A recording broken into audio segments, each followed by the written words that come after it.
Peter Burke, Maggie Middleton, Pierre Cloutier et Julie Gay.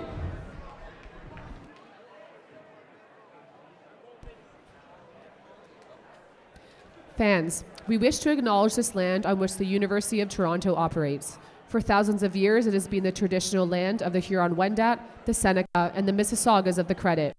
Today, this meeting place is still the home to many Indigenous people from across Turtle Island, and we are grateful to have the opportunity to work on this land.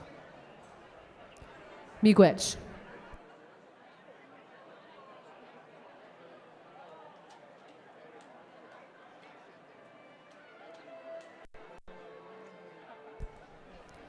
And now, to present our 2025 U Sports Student Athlete Community Service Awards, we'd like to welcome UBC head coach Derek Schoof, president of the U Sports Swimming Coaches Association.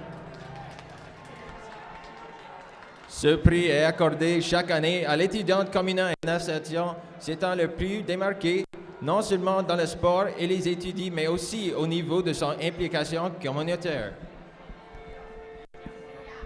The winner of the 2025 U Sports Men's Student Athlete Community Service Award is, from the McGill Redbirds, Eric Lindsayson.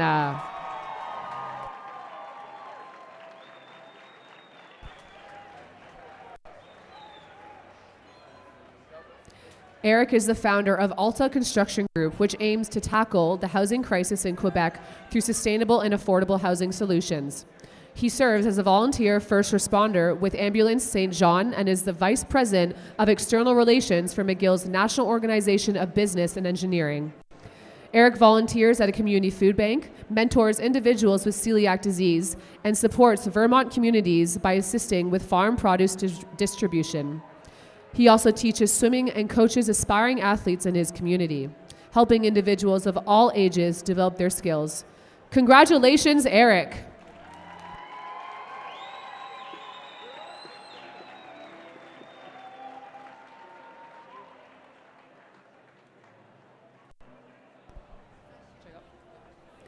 And the winner of the 2025 U Sports Women's Student Athlete Community Service Award is, from the Memorial Seahawks, Marcella Wellen.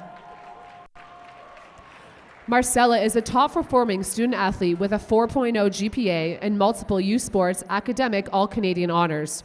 She is actively involved in mentorship as a Big Sister and Big Brothers Big Sister Canada, serves as president of the Department of Ocean Sciences Undergraduate Society, and advocates for inclusivity as an undergraduate representative on the department's Equity, Diversity, and Inclusion Committee. Marcella also volunteers at the Gathering Place, assists with Seahawks swim clinics, supports cancer research fundraising efforts, and provides care for elderly residents at the residence at Littledale. Congratulations, Marcella. Marcella was unable to be here tonight. Accepting the award on her behalf is Chris Roberts.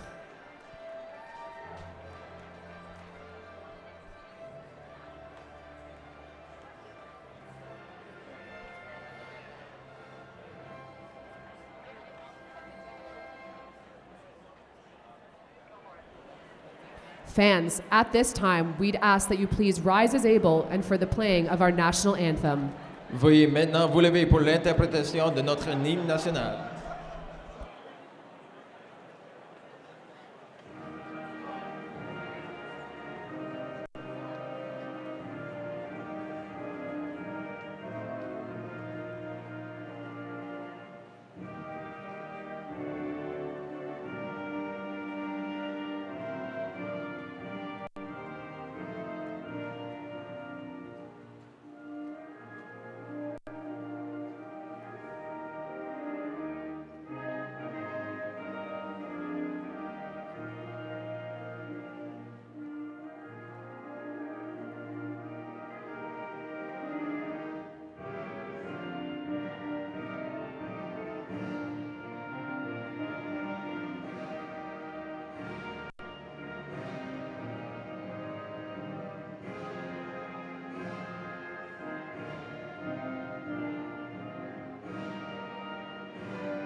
It's that moment again, the one you dream of every night.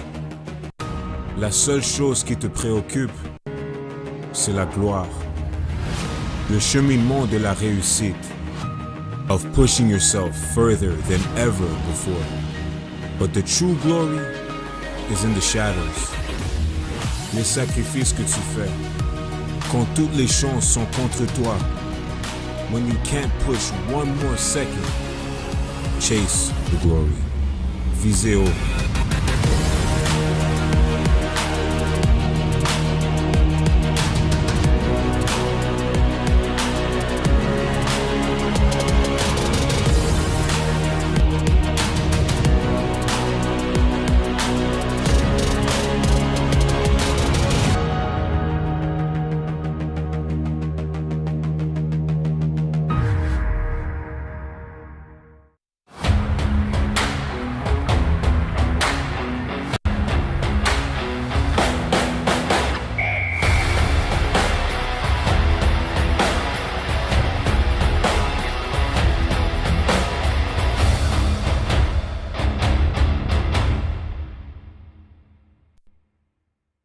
U-Sports on CBC, presented by les championnats U-Sport à Radio-Canada. Une présentation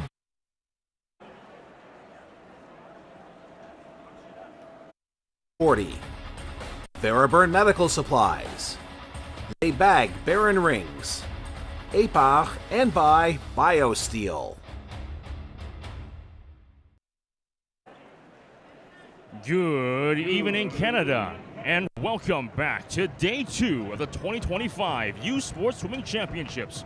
We're live from the University of Toronto's Varsity Pool, where Canada's top university swimmers are battling it out for national supremacy.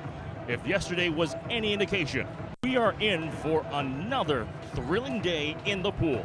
My name is Amos Vang, and alongside my partner, 2024 U-Sports Top 8 Academic All-Canadian and former Varsity Blues standout, Ainsley McMurray, we are thrilled to bring you all the action. Absolument, Amos. La première journée du championnat était intense et compétitive.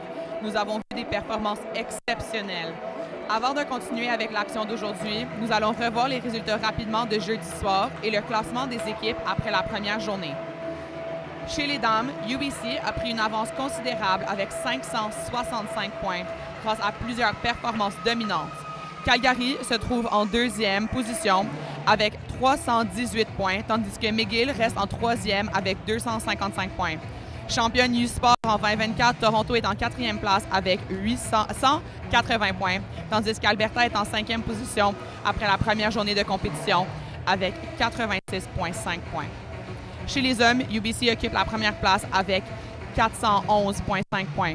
L'Université de Toronto compte 348,5 points, suivi par Calgary avec 290. McGill est en quatrième et Alberta se trouve en cinquième position avec 246 et 136 points respectivement. And it's no surprise that UBC is leading both the men's and women's divisions, considering the performances we saw last night. Let's talk about some of those standout moments from day one. The highlight of day one was the men's 50 backstroke, where UBC's Finley Knox set a new U-Sports record. He and fellow Olympian Blake Tierney finished 1-2 in a thrilling race. And to cap off the night, the UBC men's 400 freestyle relay also set a new U-Sports record. Chez les dames, Alexandre Lepage de Calgary a remporté 2 titres nationaux aux 100 mètres brasse et aux 400 mètres 4 nages, tandis que les Olympiennes Kyla Sanchez et Emma O'Cronin ont placé 1-2 aux 200 mètres libres. Nina Mollin de l'Université de Toronto a également défendu la médaille d'or aux 100 mètres papillon. Absolutely, and we can expect more of the same from those swimmers tonight. But let's highlight some of the other talent we've got from across the nation. I'm excited for the always fast men's 50 freestyle. U of T's Liam Weaver is the defending champion, but he'll go up against York's Eric Ginsberg, who won the men's 100 fly last night, as well as last year's U-Sports Men's Rookie of the Year, Chris Weeks of Memorial University. C'est vrai, Amos. Et en ce qui concerne le 200 mètres brasse féminin, Alexandre Lepage des Dinos de Calgary sera à la recherche de sa 3e médaille d'or individuelle de la compétition. Pour le 200 mètres 4 nages individuel féminin, Nina Mullins de l'Université de Toronto est la championne nationale en titre et la première place après les séries. Mais Emma Spence de UBC, médaillée de bronze l'an dernier, se battra également pour la médaille. And that's just a glimpse of what we've got in store for tonight. Now, Ainsley, take us through the Day 2 schedule. Day 2 is loaded with action. We'll start fast with the always exciting 50 freestyle and then see the 200 breaststroke and the 400 freestyle events. After that, the 100 backstroke, 200 IM, and 50 butterfly events before ending the night with the 4x2 freestyle relay. So, Canada, as you can tell, lots and lots of action-packed action in this evening, and we can't wait to see how it all unfolds and who will achieve a new power level. Stick with us as we bring you all the coverage of Day 2 from the 2025 U Sports Swimming Championships on CBC.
Hey U Sports fans, check out shop.usports.ca for this week's promotional item from the Nike Team Collection. Visitez le shop.usport.ca pour en profiter de la promotion de la semaine de la collection Nike Team. Welcome, bienvenue à la U Sports National Swimming Championships.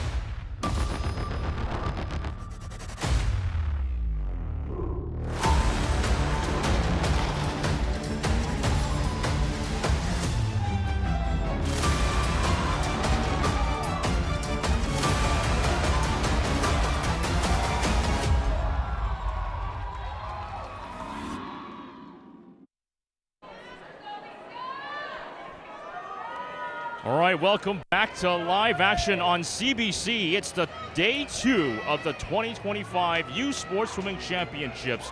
The first event of tonight is incoming. It's the C final of the women's 50-meter freestyle.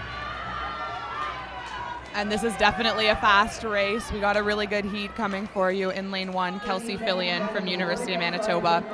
In lane 2 from Mac, Shizam Nichikia.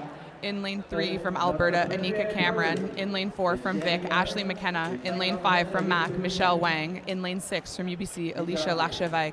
In lane 7 from Alberta, Gabriella Schenk. And in lane 8 from Calgary, Emily DeJager. Now, the meet record and the pool record were set by the same person, Sandrine Mainville, exactly 7 years ago. Here we go with C final. That's 2 lengths of the pool. So before the race, we saw a lot of different strategies from the girls on how they wanted to get ready for this. Some taking their time, some really getting themselves pumped. Let's see what works best. Here they come down the final stretch at the end of the C final. It's expected it will be a close one. As they come down the last 10 meters of the wall, the first person will touch is way over in lane 6. Alicia Lakavec with 26.31 as her time. Canada's best basketball players are in Vancouver on March 13th to the 16th for the 2025 Indochino Final 8, presented by Victoria Victory Creative Group. Catch Complete coverage next weekend on CBC Gem, cbcsports.ca, and CBC Sports YouTube. U Sports on CBC, where champions are made.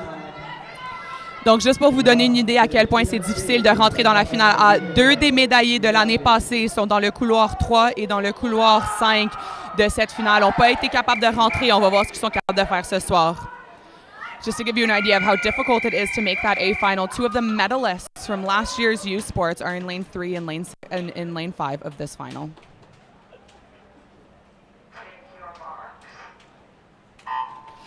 Here's the B final. Dans le couloir 6 de l'Université de Montréal, Raphaël Dandois-Sanson a pris 3 ans de pause du sport de la natation. Cette année, elle a joué sur l'équipe universitaire de rugby de l'UDM et a aussi nagé. On va voir si elle est capable de faire ici. Here they come down the last 12.5 meters.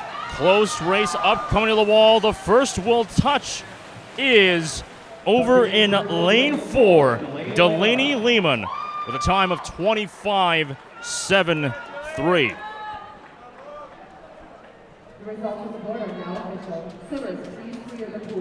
As the results are official, we head on to the A final. A stacked field across the board. As I'm looking at one right now, Kayla Sanchez is just right there already. Yeah, in lane 4, we have Olympian Kayla Sanchez. We also have 3 of the 4 girls on the bronze medal winning 4x100 freestyle relay. Kayla Holder in lane 1, Tegan Vanderleek in lane 5, and Gemma Norman in lane 8. We're all on that relay. So they must be able to train together day in and day out and really have those good performances. There's the start list for the A finals of the women's 50-meter freestyle. Once again, the record, the meet record, is 24.25, set by Sandrine Mainville in the same pool at the same event 7 years ago. I've had the chance to actually call that swim as well, so good stuff from her. But let's see if this record will hold after this A final. Oui, exactement, Amos. On va voir si Kayla Sanchez elle est capable de briser le record de Sandrine Mainville. Mais elle ne va pas être la seule à essayer de rentrer dans le podium. Tegan Vanderleek et Liz Ling, les deux ont de l'histoire sur le podium dans cette épreuve, donc vont essayer de monter sur ce podium. So Ainsley, quick question about this event. Do you think the record will stand after this one? So I personally have been chasing Sandrine's records for my whole career, and there are very few that I've been able to shake. So my money is on the record staying, but I would never discount Kayla Sanchez. Amos me demandé ce que je pensais de ce record, et j'ai dit, moi toute ma carrière, j'essayais de battre les records de Sandrine, et on va voir si Kayla est capable de faire ce que je n'étais pas capable de faire. Yeah, with a qualifying time of 24.73, Sanchez is relatively close, but it all comes down to hundredths of a second. Lights are on. Swimmers are on the board. Here we go. The A final.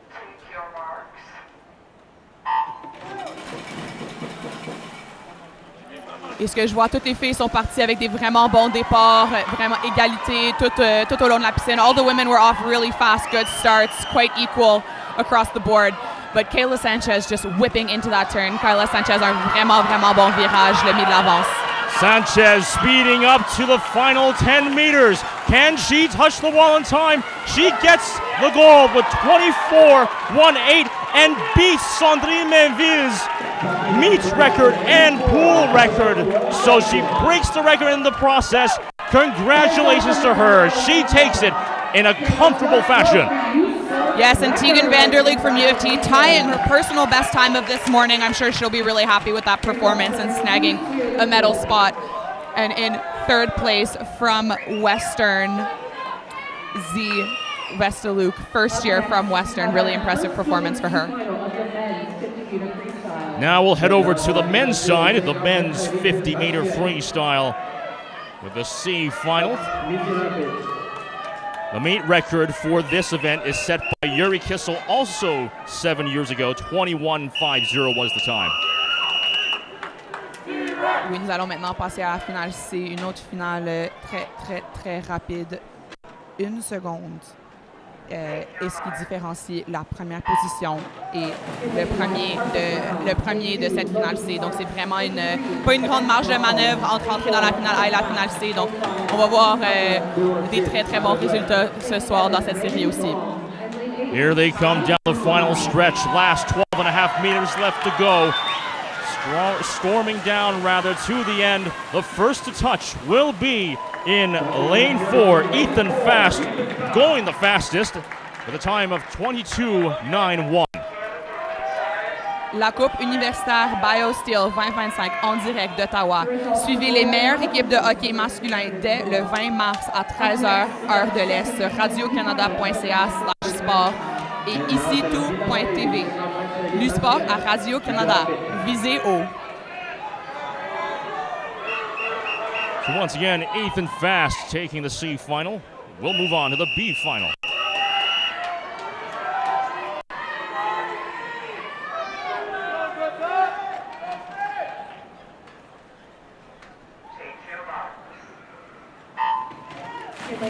So in this heat, you're going to see Olympian Blake Tierney in lane 3. Dans cette série, nous allons voir l'Olympien Blake Tierney dans le couloir 3.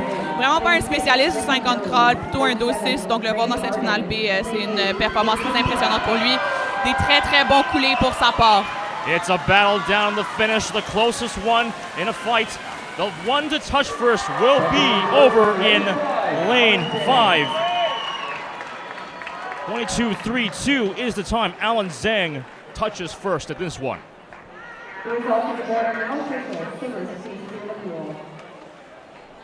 And now we'll move on to the A final. Once again, the meet record, 21.50, set by Yuri Kissel. And here's the start list for the A finals of the men's 50-meter freestyle. Yeah, this is going to be one of the races to watch, Amos. I mean, Eric Ginsberg winning the 100 fly. Liam Weaver is the defending champion in this event. Stephen Calkins has won this event on numerous occasions at U Sports. Chris Weeks was the Rookie of the Year last year. I mean, I can go on and on about these guys. They are so fast, so strong, so ready to swim fast. On a vraiment une série très, très rapide ici. Eric Ginsberg a gagné le 100 mètres papillon. Albert Boulay et Liam Weaver sont des nageurs très, très forts aux 50 libres. Donc, on va voir des très, très bonnes performances, très rapides. Tous les hommes sont vraiment grands, vraiment forts. Et ça va, vous ne pouvez pas cligner où la course va déjà être finie. And also the pool record is 21.34, set all the way back in 2009 by the great Brent Hayden. So we're really going back in time with that particular one. And the Canadian record, 20.76, set in December 19, 2021 by Joshua Liendo, the silver medalist from the recent Paris 2024 Olympics. But again, we've seen it with the women's side in the A finals. The record was broken. We may have a chance to see that here. Yeah, I'm not going to make the same mistake again. These records are not always untouchable. I mean, Kyla Sanchez, incredible swimmer, but these men are definitely going to have an opportunity to shake that record. Albert Boulay, first-year athlete, to be going in first, he must be all nerves and all confidence. C'est vraiment impressionnant de la part de Albert Boulay de s'être qualifié en premier dans seulement sa première année. On va voir ce qu'il est capable de faire maintenant. The lights are on. The swimmers are on the blocks. Here we go, the A final of the men's 50-meter freestyle.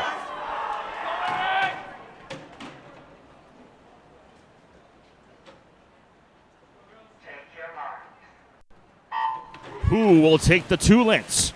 Yeah, before these races, I mean, it's completely silent. No one wants to disrupt the concentration because that's what it takes for the 50 free. Avant le départ, c'était vraiment silencieux. Personne veut affecter la concentration de ces nageurs parce que c'est ça que ça prend vraiment durant un 50 libre. It's a fight to the finish. It's a close battle between all 8 lanes. Who will touch first? It's way over in lane 5. Eric Ginsberg, who gets 21.80 as his time. No records will be broken tonight, but he will take home the gold. And less than 1/10 of a second between these three. I mean, that was a nail-biter. That could have gone either way. Albert Boulay really made a push at the end to reel the guys in. Wasn't quite enough, but snagged himself a second place. C'était vraiment moins de 1/10 de seconde qui séparait ces garçons. C'était vraiment une course jusqu'à la fin, mais Eric Ginsberg était capable de s'en sortir en premier. Well, so we're going to finish off the 50-meter freestyle events and move into something slightly longer, the C final of the women's 200-meter breaststroke.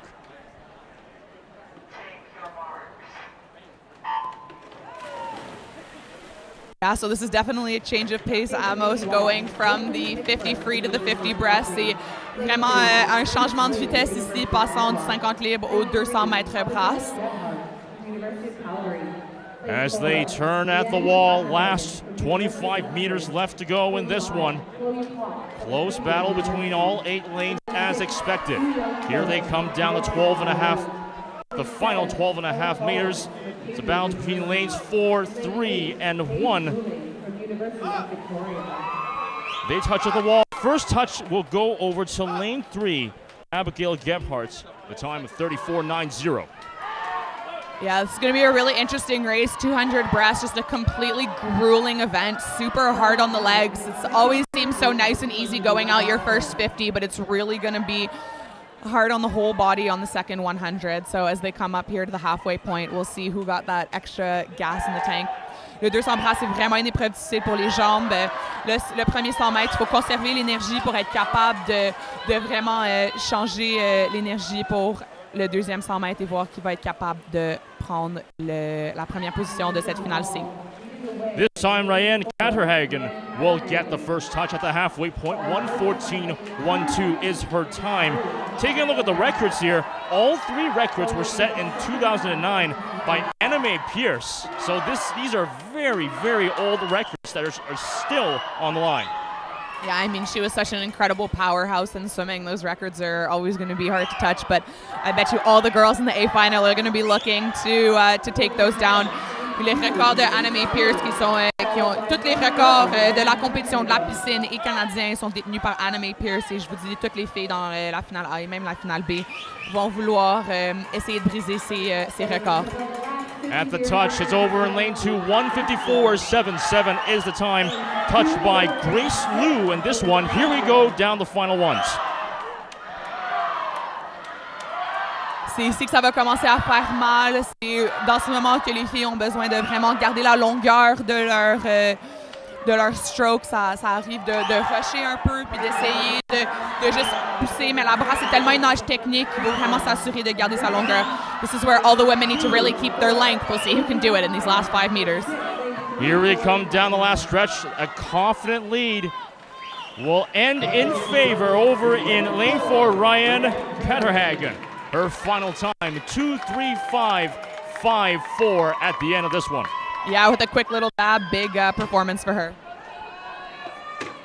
You can catch the best U Sports women's hockey teams as they face off in the 2025 Miller Waste Systems U Sports Women's Hockey Championship, March 20th to 23rd in Woolwich, Ontario.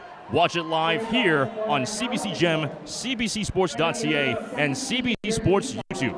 U Sports on CBC, where champions are made.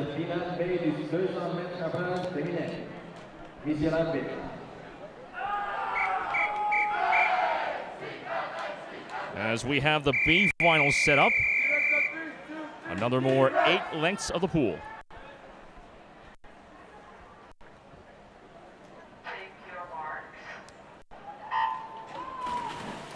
Another big race here, the B final of the 200 breast. This is, a lot of these girls, this is their specialty. This is what they train for day in and day out for this race. The 200 breast is such a specific event because you need to be able, I mean, breaststroke already is such a technical race, but also being able to do it for 200 meters. Sprint breaststroke versus more distance breaststroke, it's very, very different. Cette épreuve, les filles dans la piscine pour cette épreuve, c'est ça qui s'entraînent pour tous les jours. Le 200 bras, c'est vraiment une épreuve spécifique et c'est pour ça qu'ils doivent se concentrer. At the quarterway point, lane 4's very own Isabella Duncan will touch first. 34.37 is her time so far.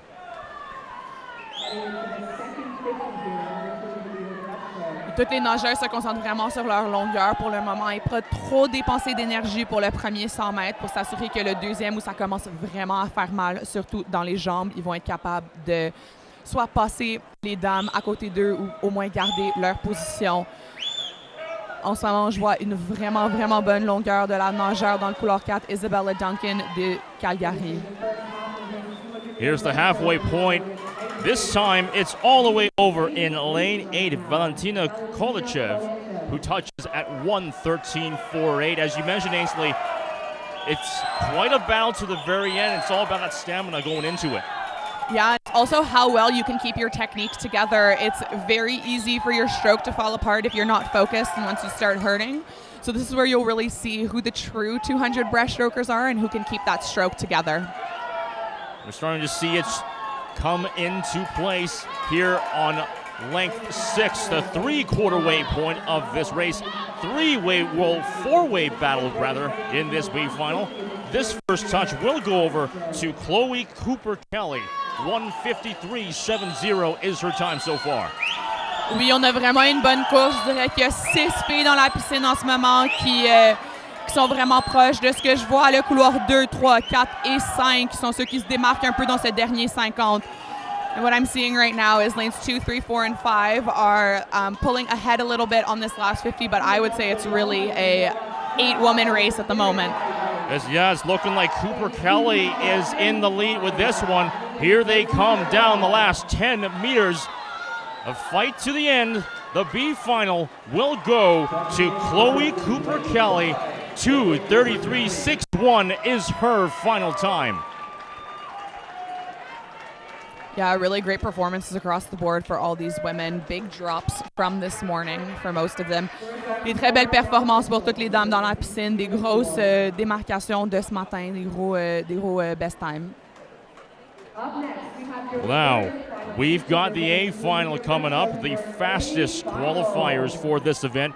Here's the start list for the A finals of the women's 200-meter breaststroke. Oui, donc en première position en ce moment dans le couloir 4, Emma Spence de UBC. Elle s'est vraiment démarquée ce matin avec son temps de 2:29.46. Elle va être challengée par Alexandre Lepage qui a déjà gagné 2 médailles d'or hier, de Romane Herring de Montréal qui a gagné une médaille dans le 100 mètres brasse et qui a gagné le 200 brasse au RSEQ, et de Nina Mullen qui a gagné le 100 papillon hier. Emma Spence leading the way for UBC in lane 4, but she will be challenged by Alexandre Lepage, who's already won 2 gold medals, Romane Herring from Montreal, who medaled yesterday in the 100 breast and who was the gold medalist at the RCQ Championships, and Nina Mullen, who won the 100 butterfly yesterday, will also challenge here in the 50 breast. Mullen is such a versatile swimmer. A 400 IMer at her core. She's really able to touch upon all the strokes, as you can see by the fact that she's in the A final for the 200 breast as well as winning the 100 fly yesterday. Mullen, une nageure vraiment versatile. Elle est une nageuse de 400 IM à la base, donc elle est vraiment capable de toucher un peu à toutes les disciplines en gagnant le 100 mètres papillon hier, mais aussi en étant dans la finale A du 200 brasse ce soir. Well, Spence and Lepage have in their qualifying times, only about 0.3 of a second separate these two competitors, so it certainly is going to be a fight to the very, very end. Yeah, I have a feeling that Lepage kept a little bit in the tank this morning. She was going in with a time substantially faster than what she went this morning. After big performances yesterday, it's a lot of it is about load management. Alexandre Lepage, je pense qu'elle a pris ça un peu plus facile ce matin pour essayer de garder un peu dans le coffre pour ce soir. Lights are on, swimmers on the blocks. Here we go, the A final.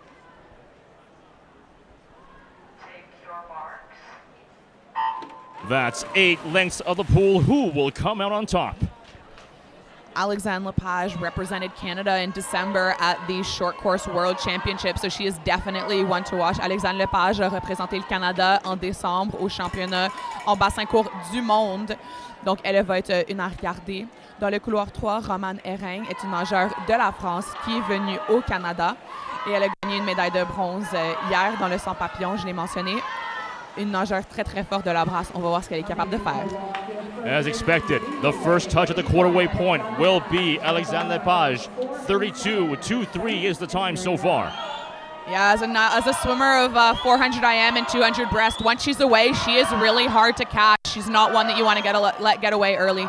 Alexandre Lepage, une nageuse de 400 IM et 200 brasses. Une fois qu'elle est partie, c'est vraiment difficile de la rattraper. Donc, il faut rester aussi proche de elle possible dans le premier 100 mètres.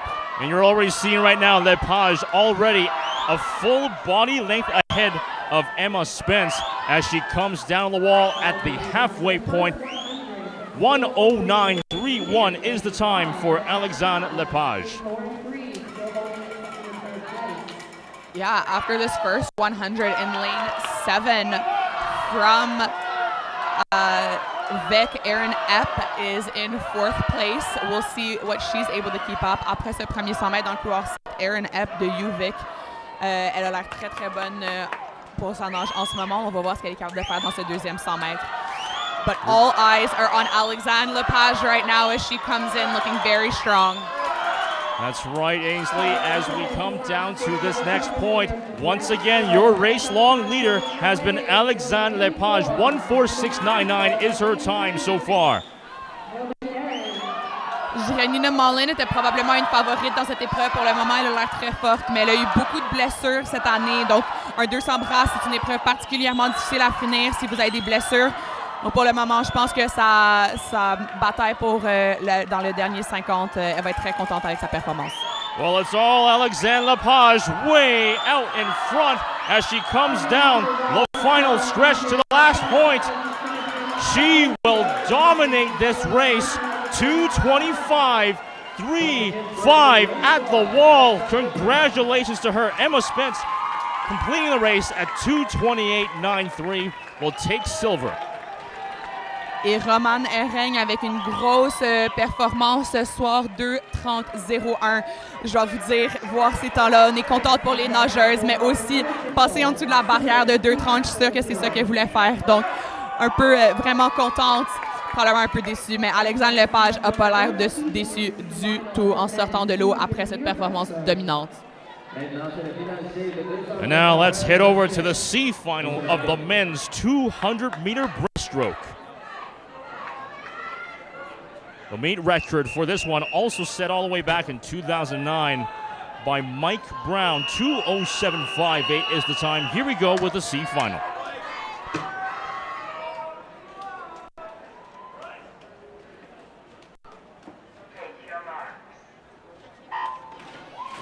Yeah, so we've been hearing a lot of 2009 meet records. In 2009, a lot of the swimsuit distributors had come out with this new material that helped athletes float that was later banned by the swimming governing body. So a lot of those records still stand. We call them super suited records.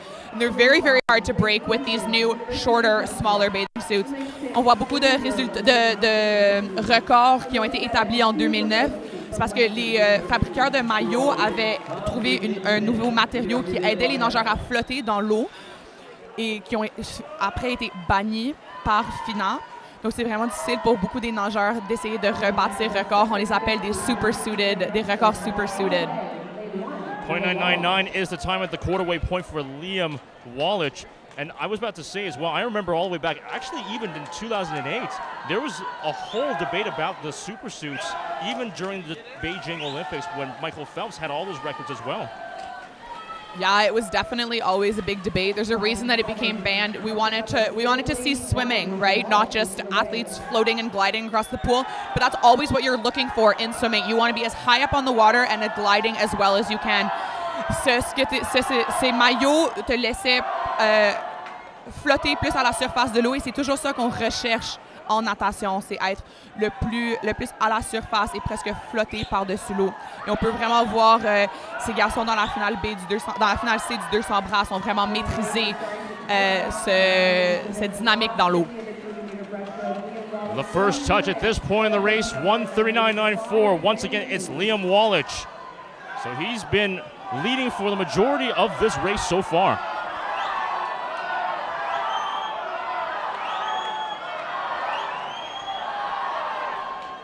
As they come down on the turn, here they come down the final stretch.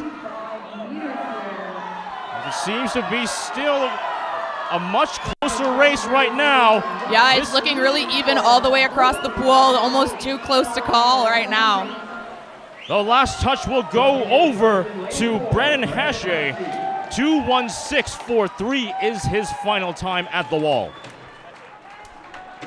Les meilleures équipes se battent pour le championnat U-Sport à Brandon, Manitoba, du 21 au 23 mars. Suivez toute l'action en direct à radiocanada.ca/sports et ici tout.tv. l'U-Sport à Radio-Canada. As we now get set up for the B final of the men's 200-meter breaststroke. I got to say, though, skipping a little bit ahead to the A finals, even some of the qualifying times just off by 2 seconds, but it seems like overall the skill level is starting to reach those super-suited points. Still got a long way to go, but starting to get a little bit better from what I'm seeing so far. Oh, definitely. It's always looking to see how close we can get to these records, how much we can improve. Tous les nageurs ici essaient d'établir des records. So we have some standout swimmers in this heat. I mean, Nicholas Duncan yesterday had outstanding performances in the 100 breast. Nicolas Duncan dans le couloir 3 de Calgary avait vraiment des superbes performances hier dans le 100 brasse. Eric Linsyson won the Community Service Award earlier. I mean, great athlete, great student, great person. Let's see how he can do in this 200 breaststroke. First touch at the wall is Nicholas Duncan. 29.43 is his time. This is the quarterway point of this race. Yeah, Carter Scheffel in lane 5 from the University of Calgary Dinos was one of the swimmers in the 400 IM yesterday, the heat that got recalled, and he really bounced back. I mean, the mental strain that it takes to be so ready for a race and then have it all scrambled in your brain. I mean, he's showing his professionalism this weekend. Carter Scheffel dans le couloir 5 était un des nageurs dans le 400 AM hier qui a été repris et a vraiment été capable de bien performer. Et revenir ce soir dans le 200 brasses, on voit à quel point ces jeunes athlètes sont matures et capables de bien performer. 103.08, it's the time. Nicholas Duncan once again leading at the halfway point of the race so far. Still plenty of swimming left to go. And in lane 1 right now, Cameron Carlisle from McGill. In the stands tonight is his grandmother, Muriel Carlisle. She is 99 years old and almost never misses one of his competitions. I mean, if that's not dedication, I don't know what is. She is going to be very proud of him tonight, no matter his performances. Absolutely. She was here last night as well. And as the time sits 1:37.44, this time it is Glenn O'Malley who will get the first touch at this point of the race. Oui, à la fin de cette course, on voit un peu une pyramide se former dans la piscine avec le nageur du couloir 4, Glenn O'Malley de UBC en tête. On est maintenant dans les derniers 10 mètres de la course. Last final fight down the last stretch. The first touch will go to Glenn O'Malley. 2:11.20. He was behind for the majority of the race, but in the final quarter, he made it count and got the first touch at the very, very end. And Carter Scheffel from UFC was really able to reel him in the last 10 meters and almost out-touch him right at the end. If he had a couple meters more, who knows what would have happened. Carter Scheffel, une vraiment bonne performance dans les derniers 10 mètres, était capable d'essayer de chercher la première place. Il y avait quelques mètres de plus. On se dit toujours ça dans le sport. Si j'avais juste quelques mètres de plus, je suis sûr que lui il va être vraiment content de sa performance ce soir. And here's the start list for the A finals of the men's 200-meter breaststroke. Yeah, I mean, you'll recognize a lot of the names here. Tanner Cole from UBC, Justice Mignot as well from UBC, both very, very fast competitors. Hugo Lemel from Ottawa is the defending national champ in this race, although long course, so we will see if he's able to replicate that in the short course pool. Hugo Lemel de Ottawa a gagné cette épreuve l'année passée en bassin long. On va voir s'il est capable de répéter ses performances en bassin court. So again, the meet record is 2:07.58, pool record 2:07.24, and Canadian record 2:03.26, all set in the year 2009.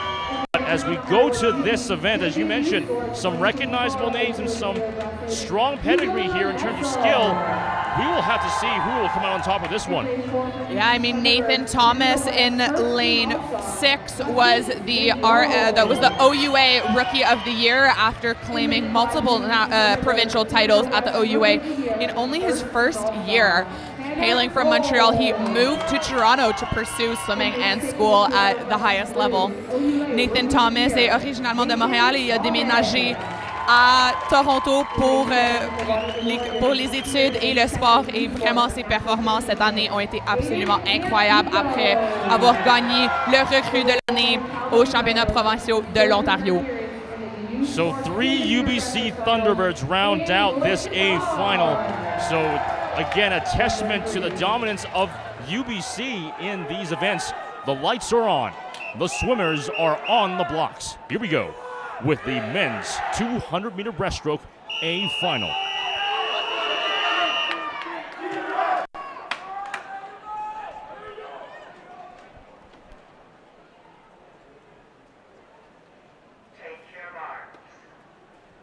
It's 8 lengths to the pool. Who will come on top?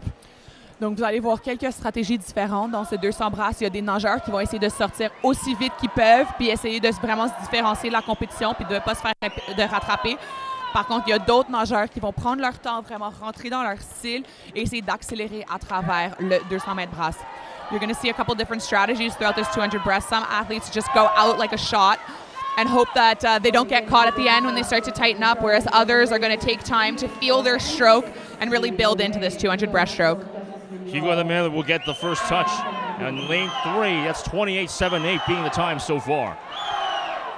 Comme j'ai mentionné, Hugo Lemel a gagné cette épreuve l'année passée au championnat U-Sport à Montréal, donc il va vraiment vouloir répéter ses performances. Hugo Lemel in lane 3 won this event last year at the U-Sports Championship, so he's really going to be wanting to repeat that performance.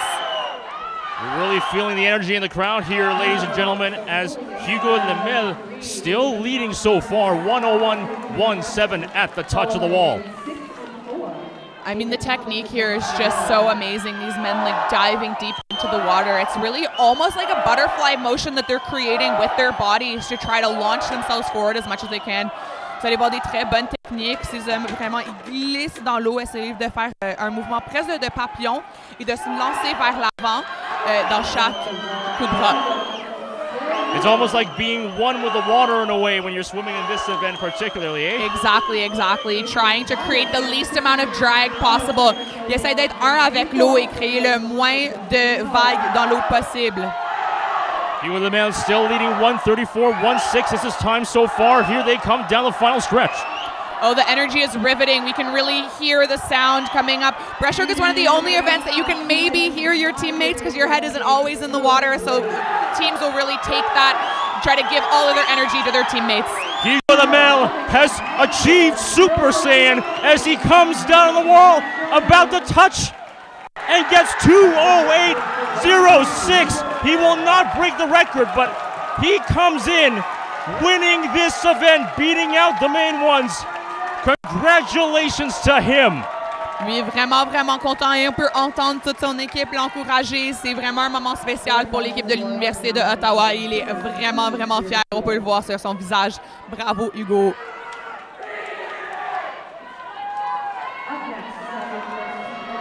Nathan Thomas in lane 6 from U of T claiming that second spot. Looking a little tired, but wow, what a good job for the first-year athlete.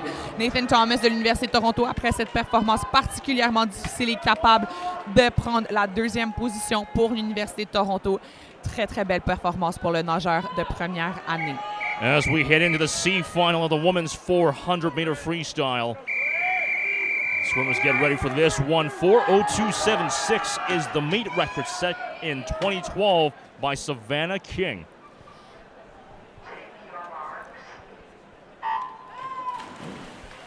Yeah, Savannah King actually is a coach at McGill now. She's coaching their distance group. She has been a Canadian Olympian, just dominant throughout the distance events. Savannah King, qui détient le record de la compétition U-Sport, est maintenant une entraîneuse à McGill pour leur groupe de distance. Vraiment une athlète olympienne canadienne dominante dans ces épreuves. Donc, elle est vraiment capable de tout donner ses conseils à ses athlètes.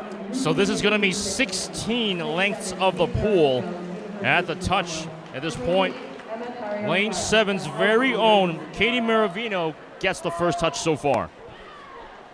Yeah, this is another race where you really have to conserve your energy. You can't just go out full blast in a 400 free or you will not be able to finish it at the end.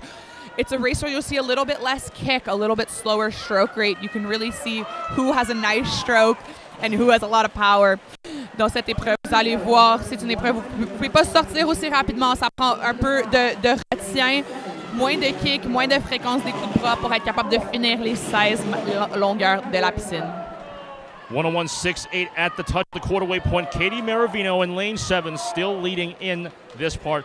Looking at the Canadian record just set a few months ago, Summer McIntosh, 350.25. Wow, that is way above the rest of the pack. Yeah, I mean, she's a phenom. She's one of the greatest athletes that Canada has ever seen. But right now in the pool, Katie Maravino still leads in lane 7. She is a yards master. So right now we're seeing a 25-meter pool, but in a 25-yard pool, which is a little bit shorter, she is almost untouchable.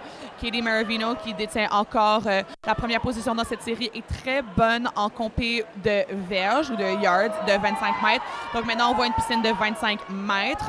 Quand c'est des piscines en verges, elle est très, très forte pour ses bonnes coulées, puis son bon, capable de vraiment garder sa vitesse à travers les virages. Here's the halfway point, 2:08.07, still held by Katie Maravino, your race-long leader at this point in the race. 8 more lengths to go. And Katie's going to be one to watch in that last 50. She's really able to dig deep and find energy when others can't. So if she's right behind you in that last 50, she will do everything she can to catch you. Katie Maravino, dans le couloir 7 en ce moment, elle est vraiment capable de trouver une autre source d'énergie dans son dernier 50. Donc si elle est un peu derrière, elle va probablement être capable de rattraper ses compétitrices, mais pour le moment, elle est en première position et n'a pas besoin de penser. Absolutely, and 2:41.34 at the touch. Still Katie Maravino. It has all been her so far. We can see the B finalists starting to prepare behind the blocks. We have some still staying warm with their clothes and music on, others starting to splash themselves with water to really get ready. A lot of different strategies that you'll be seeing before diving into the pool. Derrière les blocs, on voit les nageurs de la finale B commencer à se préparer. Il y en a qui gardent leur manteau et leur musique pour rester dans la zone et d'autres qui vont s'éclabousser avec un peu d'eau pour se préparer pour la course. Des petites stratégies différentes avant de commencer à nager. So 3:14.76 at the three-quarter-way point for Katie Maravino, still leading by a comfortable margin so far. We come down the last half on this particular length. Still Katie Maravino a full body length away, touching at 3:47.93. Yeah, about half a body length, almost a body length ahead now. She's really differentiating herself. You can see how she brings up her stroke rate, brings up her kick cadence. I mean, I don't know where she gets the energy from after all of this swimming, but she is going to try to bring that home and leave everybody else behind. Katie Maravino, elle ramène ses jambes, elle ramène ses bras. Je ne sais pas comment elle fait pour trouver cette énergie, mais elle va vraiment essayer de se différencier presque 2 corps d'avance sur le reste de ses compétiteurs. C'est triste. So Katie Maravino will take the C final in dominating fashion, 4:19.64 at the touch of the wall. So the best teams head to Hamilton for the 2025 U Sports Women's Volleyball Championship on March 14th to 16th. Catch the action exclusively beginning March 16th on CBC Gem, CBCSports.ca, and CBC Sports YouTube. U Sports on CBC, where champions are made.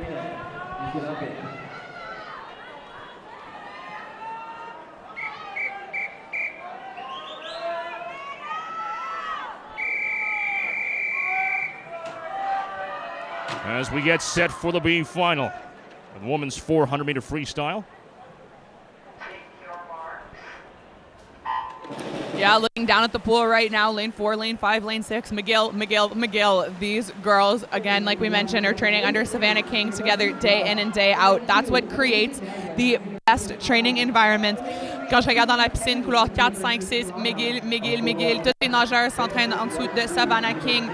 Et ça, c'est ce qui crée des vraiment bons environnements, avoir des athlètes à côté de toi qui te poussent tous les jours, qui te gardent vraiment honnête, parce que la seconde que tu n'es pas à ton 100%, elles vont te battre. At the first touch, this time it will go over to Liz Greaves at the University of Guelph. 29.54 is the time at the touch. Yeah, Liz Greaves, fourth-year athlete from Guelph. Her name has been around the U Sports scene for a while now, really dominant athlete within OUA and within U Sports. Great to see her hitting out so fast. Liz Greaves de Guelph, nageuse en 4e année d'éligibilité. C'est une nageuse très, très forte, que son nom, on l'entend souvent en Ontario et en U Sport. Donc, voir ses performances en ce moment, c'est vraiment bien à voir. Liz Greaves, 101.54, still leading at the quarter-way point. And they still have plenty of swimming left to go. Yeah, a really tight race here. Lane 1, Lane 3, Tegan McKenzie from U of T, and Lane 4, Beatrice Weiss-Reed from McGill. Really pushing each other here. We'll see who's able to come in at the end. On voit une vraiment bonne course à 3 nageuses dans le couloir 1, couloir 3 et couloir 4. 1:33.74. Your race-long leader, Liz Greaves, touching first so far. Yeah, it'll be interesting to see if we can see some outside smoke when a swimmer in lane 1 or 8, or honestly any of the outside lanes, are dominating the race. That's what we call it. So we'll see if she's able to hold on here for the whole 400 free. What a grueling race. As we are about to approach the halfway point, Liz Greaves still leading, but she's starting to lose a tiny bit of ground. Still touching first, 2:06.32 at the wall. Yeah, the energy shifted a little bit here in the building. All of the girls picking up the pace a little bit as we're getting into this last legs of the 400 free. L'énergie a changé, le pace a un peu augmenté pour les filles après qui ont fini leur premier 200 et rentrent dans la deuxième moitié du 400 mètres libre. Greaves will still hold on to the lead as she will touch first at the wall. 2:38.90 being the time. Donc, c'est vraiment important ici que les filles se concentrent bien sur leur virage. C'est important pour essayer de garder leur vitesse dans les murs, mais aussi, quand tu sors du mur avec un bon virage, tu as beaucoup plus d'énergie pour finir ta course. It's really important here for all the girls to focus on their flip turns. Carrying in a lot more speed into the wall means you're going to get a lot more out of it. And in the end of a 400 free, when everything hurts, each little bit counts. Liz Greaves doing just that.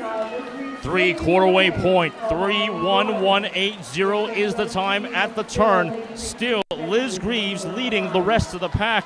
Can she hold it on? We'll have to see.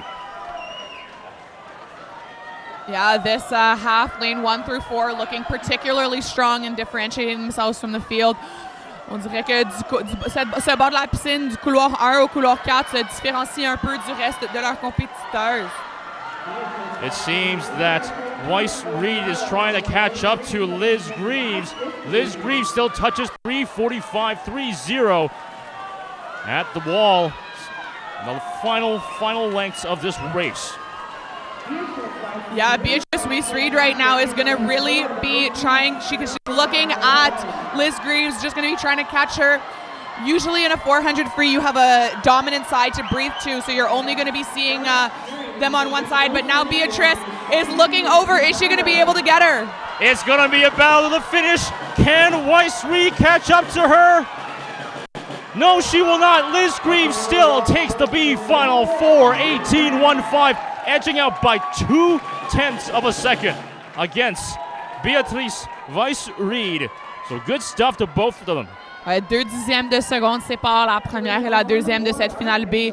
C'est vraiment difficile, c'est vraiment rien quand on pense à tout le temps d'un 400 mètres. C'est une respiration différente, mais vraiment super belle performance des deux filles. Well, here we go now with the start list of the A finals of the women's 400-meter freestyle. I'm looking at a one name right now, Emma O'Croynan. Yeah, Emma O'Croynan, a Canadian Olympian in Paris this year, is going to be looking to reclaim that 400 freestyle crown. She won it in Victoria in 2023, took a year off last year to focus on the Olympics and making that Canadian team. And I mean, as you can tell, it worked out, and now she's back and wants that title again. Emma O'Croynan de l'Université de Colombie-Britannique veut reprendre la couronne dans le 400 mètres libre. Elle l'a gagné en 2023 à Victoria et après elle a pris une année de pause pour se concentrer sur l'année olympique. Après, elle s'est qualifiée pour Paris et maintenant elle est revenue. puis elle veut reprendre sa couronne. Dans le couloir 3, Anna Dumont-Bélanger. L'année passée, il y avait une erreur et elle n'a pas pu nager cette épreuve. C'est une épreuve que, moi, je pense, elle aurait pu gagner si elle était dans le terrain. Donc, pour elle, elle va avoir un point à prouver ce soir. Anna Dumont-Bélanger wasn't able to swim this event last year, so she could, in my opinion, have challenged for the win. So she has a point to prove tonight, leading into this 400 freestyle final.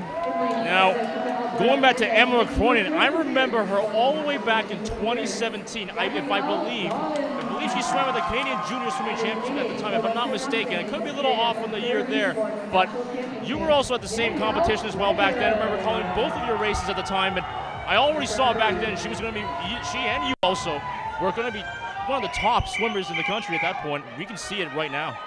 Yeah, I mean, Emma has the physique for it, tall, really strong, but she's also just such a dedicated athlete and cares so much about the sport and really uses that for her performances. This is going to be 16 lengths of the pool. This is the A final of the women's 400-meter freestyle. They are underway. Yeah, a lot of variety in this heat. We got 2 UBC, 2 McGill, 2 Alberta. I mean, this means these girls are training with each other day in and day out, pushing each other to be better, and now get to do that together in the pool. One really hard aspect of swimming, though, is your teammates are also your biggest competitors. So sometimes that can get a little bit dicey, but also lift each other up. 28.13 is the time. As expected, Cronin will touch first at the wall.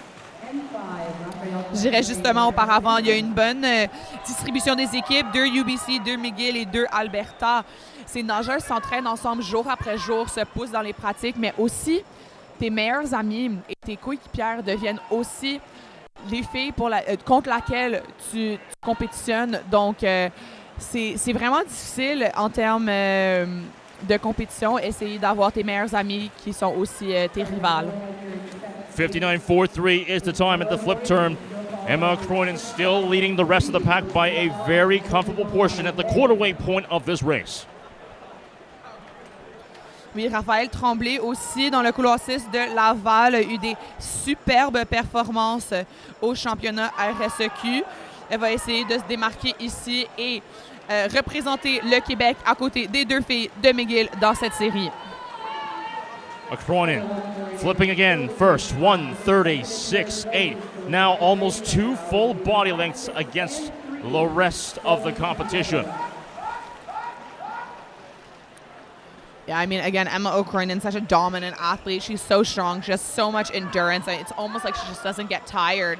She might be able to challenge the meet record in this event. I would not be surprised. She has that strength. Emma O'Cronin, vraiment forte, va peut-être être capable de battre le record de la piscine et de la compétition dans cette épreuve. Well, the halfway point, 2:02.02 is the time so far. Cronin, as you said, may have a chance. Looking at that time, she may actually do, as the meet record is 4:02.76 by Savannah King, set in February 24th, 2012. Yeah, so keep an eye on that clock. Because who knows what she's going to do. Looking super strong, coming in fast into her turns, carrying a lot of speed. Emma O'Cronin va essayer d'établir un nouveau record et elle a vraiment beaucoup de vitesse dans cette deuxième moitié du 400 mètres libre. That's 2:33.42 the time so far for Emma Cronin. Your race-long leader by a substantial margin. It's really just her against the clock so far.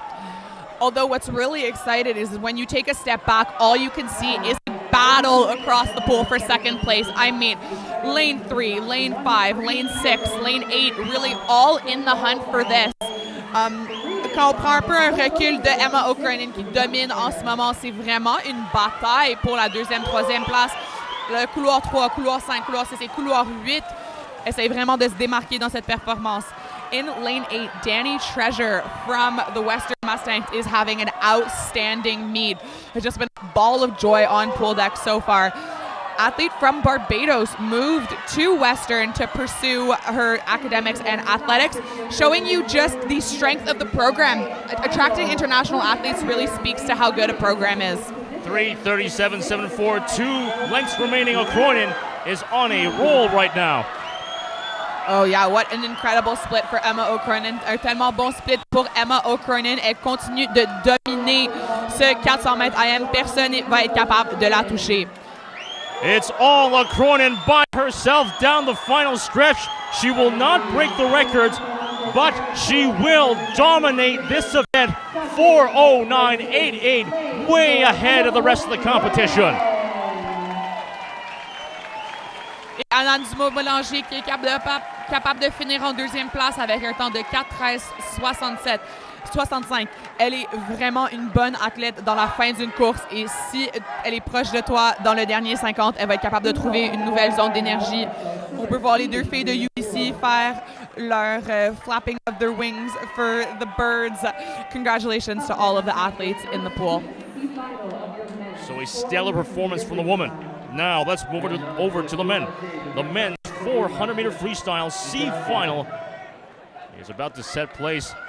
The meet record, this is a very old one, 2001 by Rick Say, 3:43.91.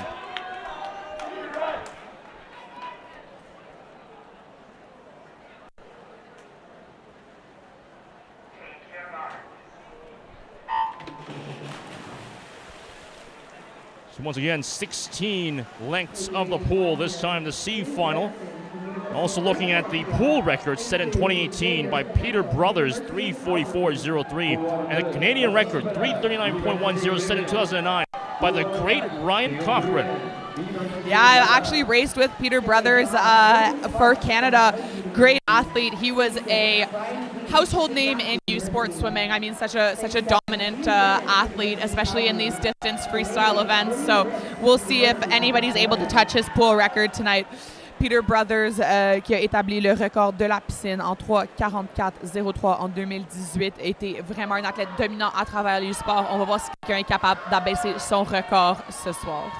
So now as we enter the quarterway point, the first to turn at the wall is going to be over in lane 1. Aiden Erickson, 55 exact is his time. Oui, on va voir des noms dans la piscine ce soir qu'on va voir à travers la compétition. Ossine Fedaille, vraiment un athlète versatile dans le style libre, va nager du 50 au 400 mètres libre, est capable de faire un peu de n'importe quoi. Et c'est vraiment ces athlètes qui vont se démarquer dans le circuit universitaire parce qu'ils peuvent non seulement nager leurs épreuves individuelles, mais aussi les relais. Et pour McGill, c'est ça qui va différencier et pour eux de prendre la 3e place chez les hommes. Liam Dennett, to correct myself, Liam Dennett will also be the leader so far. 1:37 is his time so far going into this part of the race.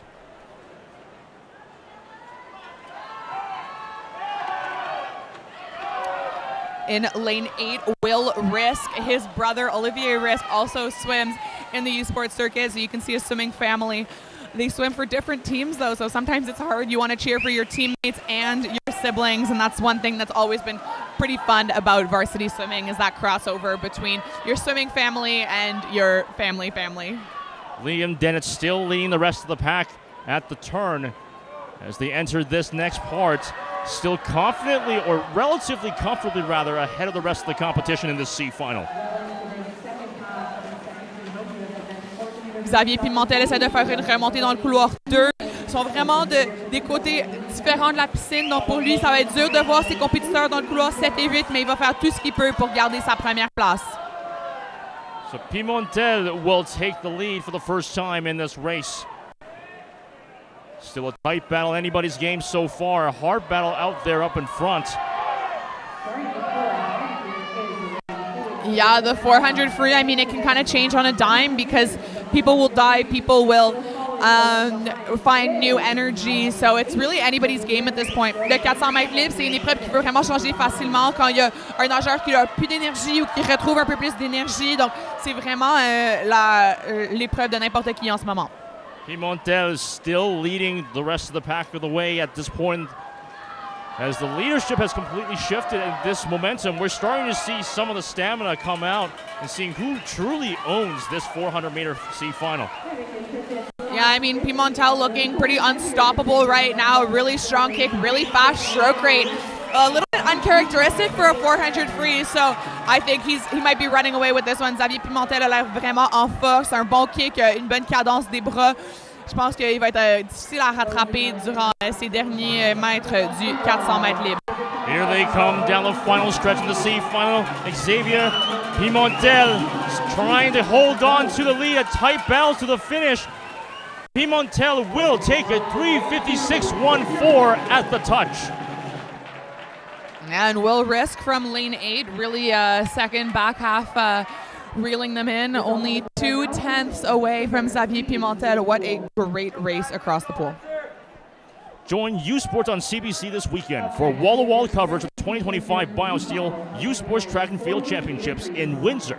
Coverage begins tomorrow at 4 p.m. Eastern on CBC Gem, cbcsports.ca, and CBC YouTube. U Sports on CBC, where champions are made. As now we've got the B final incoming. Oh, we're seeing a bit of an uncharacteristic event at the moment. Lane 4 is empty. Nous voyons quelque chose de un peu pas caractéristique en ce moment. Il n'y a personne dans le couloir 4. So Diego Paz is absent from lane 4 as 16 lengths of the pool remain for the B final. Yeah, and typically we keep 2 reserve athletes. So if there's an athlete from lane 4 from the competition that isn't there, the 25th and 26th place could be replaced. That would have been Hayden Bartok from the Western Mustangs, who went 4:00:00.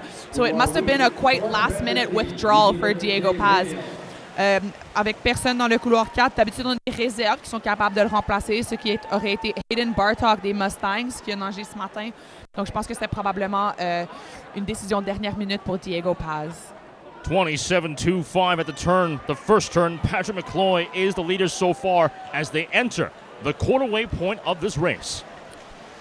So I was mentioning that we had siblings who both swim on different teams, but in this case, Patrick McCloy's older sister, Allison McCloy, who was also a household name in U Sports swimming, is now coaching at Calgary. So she's able to coach him and cheer him on. No conflict of interest for her. So it must be really nice for her to see him doing well in this 400 free. As we enter length 6th, rather, still a tight battle across the board as they come down to the wall and do a turn at this point. The first to do so will be over in lane 3. This time for the first time in the lead, Agustinelli Stuhl touches 1:26.22 at the wall. J'ai mentionné auparavant qu'il y a beaucoup de familles de nageurs. Hugo Janvier, j'ai nagé avec sa grande sœur Ella Janvier. Patrick McCloy, sa grande sœur Allison McCloy est coach à Calgary. C'est vraiment un sport de famille, pas juste un sport individuel. At the halfway point of the touch, it's still going to be Agustinelli Stuhl, 1:56.03 at the turn. Yeah, and don't discount lane 2 from U of T. Matus Pulowski doing really well to keep himself in contention for the top spot of this B final. N'oublions pas de l'Université de Toronto dans le couloir 2. Matus Pulowski, il fait un vraiment bon travail à garder sa position pour essayer de prendre la première place de cette série. Agustinelli Stuhl flipping again first, 2:25.77, but it's still a very tight race between him and Hunter Payne. Still a close battle at this point. Yeah, and in this race, every point counts. I mean, Calgary really trying to knock U of T off that number 2 spot, so Matus needs to try to keep his lead so that he can score as many points for U of T, whereas the Calgary guys want to be trying to rip as many points away from U of T as possible. Il faut aussi qu'on considère le côté du pointage. Il y a une compétition serrée entre la 2e et 3e place entre l'Université de Toronto et Calgary. Matus Pulowski va vraiment essayer de garder le plus de points possible pour l'Université de Toronto à la fin de cette course. 2:55.62 at the turn. It's still Agustinelli Stuhl as they come down this final portion. He has been the leader for the majority of the midsection of this race. At the turn, it's still going to be Agustinelli Stuhl. Final 2 lengths of this B final, 3:24.44. Yeah, from Victoria, Elijah Augustinelli-Stool really making his mark on this race. He will be a hard one to catch, but Calgary will do whatever they can to get him. It's going to be all Augustinelli-Stool as he comes down the wall first, touching 3:52.56. A confident win for him in the B final.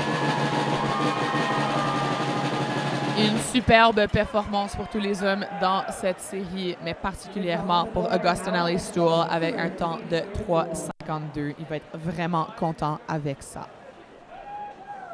Well, the time has finally arrived. After many, many lengths of swimming in the 400-meter freestyle, here is the start list, the A finals of the men's 400-meter freestyle. Yeah, we have 2 Toronto, 1 Alberta, 2 McGill, a Sherbrooke, UBC, and Western. So really a lot of different athletes across the board.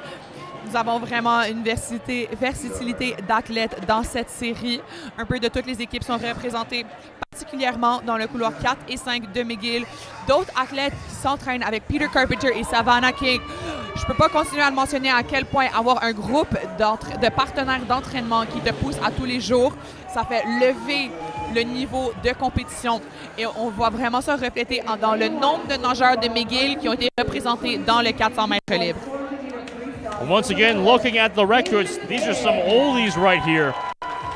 3:43.91 once again from the meet record, February 21st, 2001, set by Rick Say, along with the pool record set by Peter Brothers, 3:44.03, and again, the great Ryan Cochran setting the Canadian record on August 6th, 2009, 3:39.10.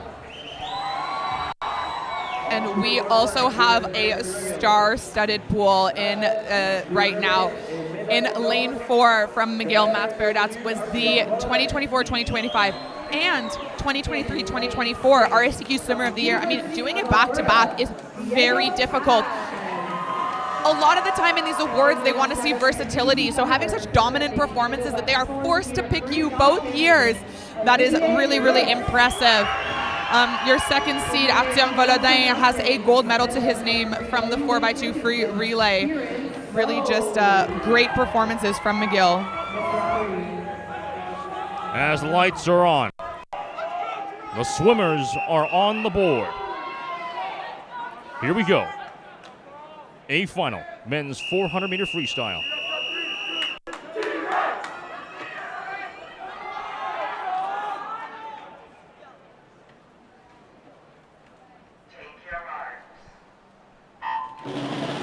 So as I mentioned before, there was no one in lane 4 in the last heat. We thought Diego Paz pulled out, but no, he is in lane 6 right now, representing the University of Alberta. J'ai mentionné pour la dernière série, il n'y avait personne dans le couloir 4. On pensait que Diego Paz s'était retiré, mais non, il est dans le couloir 6 en représentant l'Université de Alberta. On va voir s'il va être capable de performer avec ses autres athlètes de la finale A. Pour le moment, il a l'air dans son salon. So Dongfeng will get the first touch of the first turn. 25.99 is his time so far. So I'm actually pretty surprised with that. Bill Dongfeng is an athlete who will usually settle into a race and try to come back at the end and reel people in. So seeing him go out right now, he wants this race. Je suis un peu choquée par ça. Bill Dongfeng, d'habitude, c'est un athlète qui va prendre son temps dans sa course et vraiment essayer de ressortir à la fin et de prendre la première position. Donc, le voir sortir aussi rapidement, il veut vraiment gagner cette course. 55.12, Bill Dongfeng still leading at the quarterway point of this race so far. So maybe we're seeing a bit of a change in strategy right now from Bill Dongfeng. Yeah, I think his coaches have been working on it a lot with him, making sure that he doesn't save up too much. As you saw in the 200 free yesterday, he wasn't quite able to reel in the first place and had to settle for second. So in this 400 free, I don't think he's going to make the same mistake. On a vu avec Bill Dongfeng hier dans le 200 mètres libre, il a peut-être pris ça trop relax au début et n'a pas été capable de prendre la première position. Je pense que ce soir, il va vraiment essayer de sortir aussi vite qu'il peut.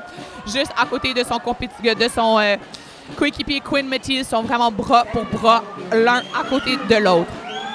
As they touch at the wall once again, the first to do so will be Paul McKenzie. He had to shift to the lead the past 2 lengths, and he's still leading.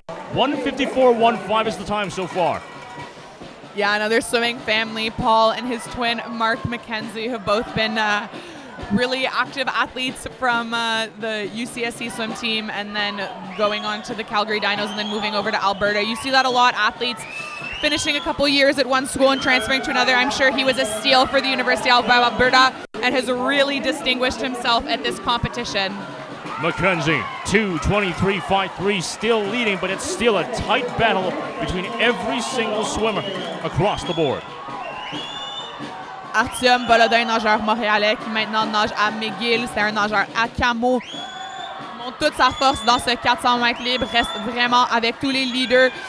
Dans le milieu de la piscine, je vois couloir 4, 3, 4 et 5 et le couloir 7 sont vraiment neck and neck. McKenzie, 2:53.18. Still a close battle between him and the rest of the field.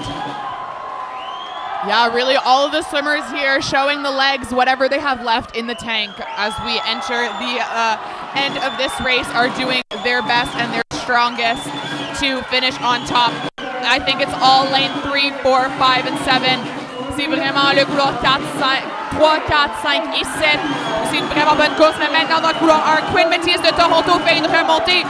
Je pense qu'il va être capable de le rattraper. L'énergie sur le bord de la piscine maintenant est tellement intense. There has been a lead shift, and it's going to be a tight battle to the very end. Who will come out on top? It's a four-way battle for the first shot. Last 12 meters left to go. Who will touch the wall first? It's over in lane 7. Olivier Risk out of nowhere, 3:49.79. He was behind everybody for the majority of the race, but in the last 2 lengths, he made it count and takes the gold. Yeah, Olivier Risk is definitely not an out-of-nowhere swimmer. He has been an incredible performer and a very impressive athlete so far, taking home the U Sports title. Matt Beradat de la France, clairement voulait gagner, a l'air un peu déçu, mais vraiment une très belle performance pour lui pour prendre la médaille d'argent pour McGill, et Artyom Volodin prenant la 4e place. C'est vraiment des points d'équipe super importants pour McGill. Le sport en direct sur ici-tout.tv. 100% énergie. 100% gratuit. Votre meilleur plan de match pour voir des performances exceptionnelles sur l'appareil de votre choix. C'est ici-tout.tv. Feel every hit, point, and celebration as if you're standing right on the sideline. Our passionate team unlocks a world of possibilities with digital broadcasting made simple, bringing heart-pounding action directly to millions of fans. Proudly Canadian, ISI Live, be there. This is a call to empower, to unite, and to celebrate the bold in all their glory. It's time to own the ice.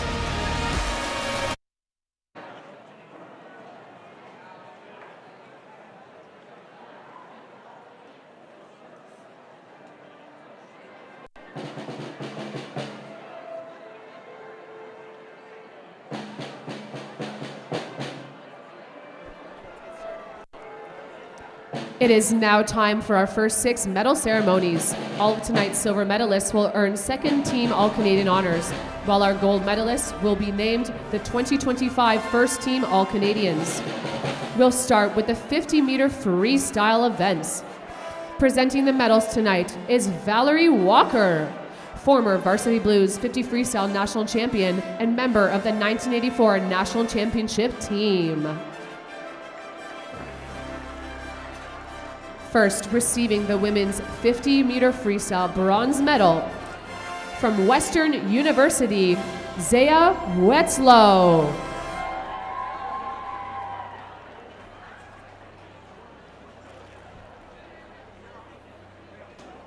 Receiving the silver medal from University of Toronto, Tegan Vander Leek.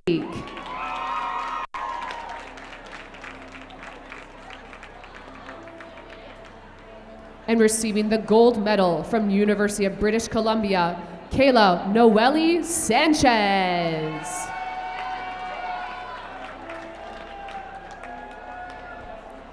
A reminder, fans, that Kayla did break the U Sports record time in this event. Congratulations.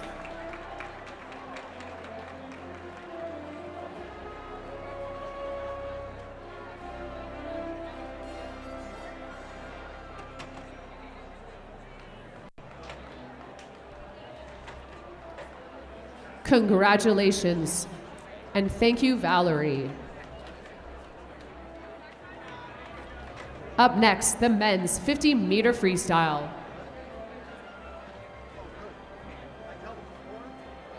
Receiving the bronze medal from University of Toronto, Liam Weaver.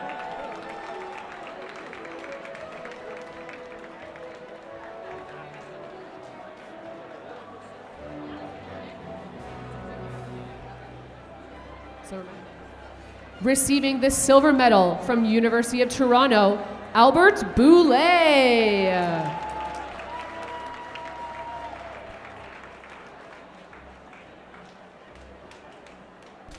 And receiving the gold medal from York University, Eric Ginsberg.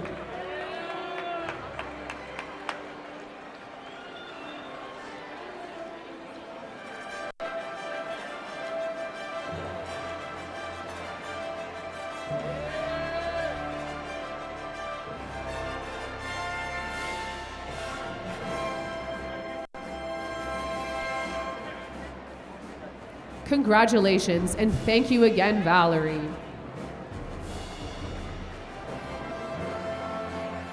And now, the medal presentation for the women's and men's 200-meter breaststroke. Making the presentations is Mary Beth Challoner, the U of T's Director of Intercollegiate and High Performance Sport. Recevant des médailles bronze de l'Université de Montréal, Romane Ring.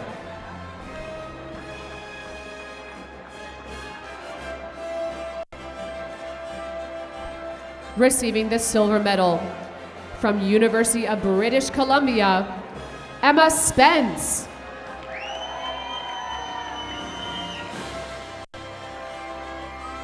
And receiving the gold medal from University of Calgary, Alexandre Lepage.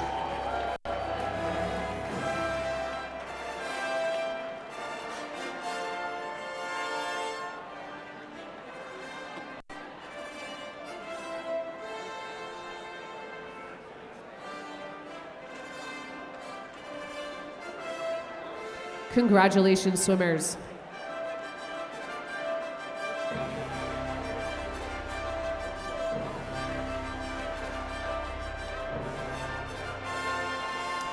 Up next, I'd like to call upon Gretchen Kerr, Dean of the Faculty of Kinesiology and Physical Education here at U of T, to make our first 3 presentations.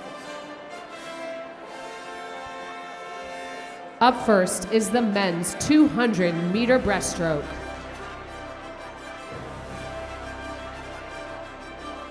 Receiving the bronze medal from University of British Columbia, Tanner Cole.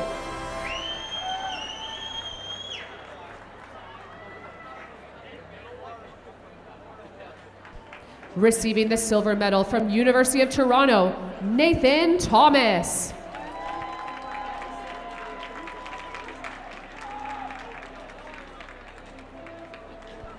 And receiving the gold medal from University of Ottawa, Hugo Lamessel.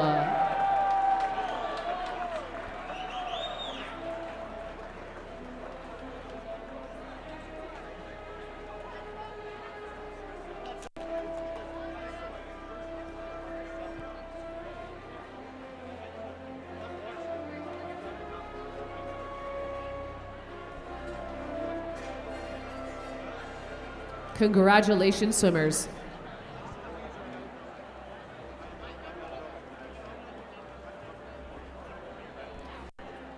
Up next, the medal presentation for the men's and women's 400-meter freestyle.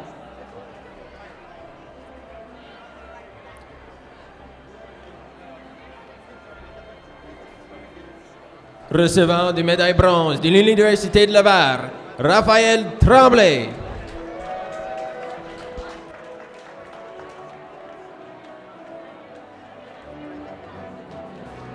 Receiving the silver medal from University of British Columbia, Anna Dumont-Bélanger.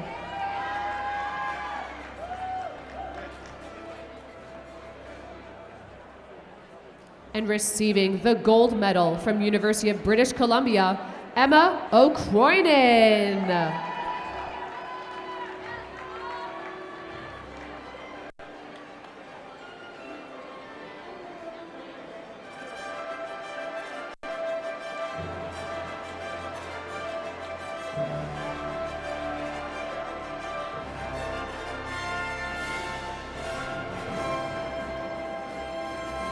Congratulations, swimmers. And thank you, Gretchen Kerr. Next up, the medal presentation for the men's 400 meter freestyle. Making the presentation is respected swim coach, 1977 U Sports, Men's Swimmer of the Year, and 1979 George M. Biggs Trophy winner here at U of T, Rick Madge. Our medalists from the 400 meter freestyle for your men's. Receiving the bronze medal from McGill, Hossein Fadaj.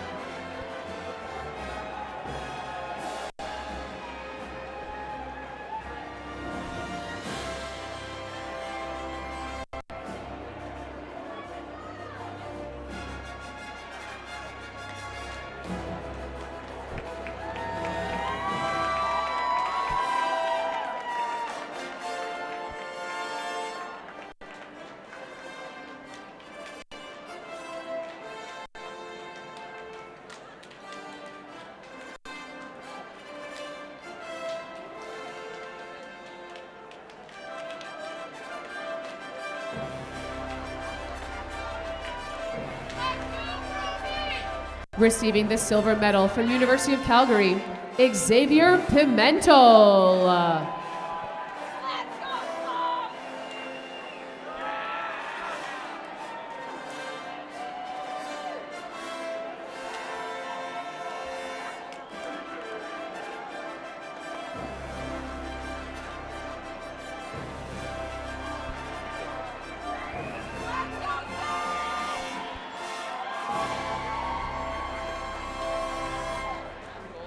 And receiving the gold medal from University of British Columbia, Aiden Erickson.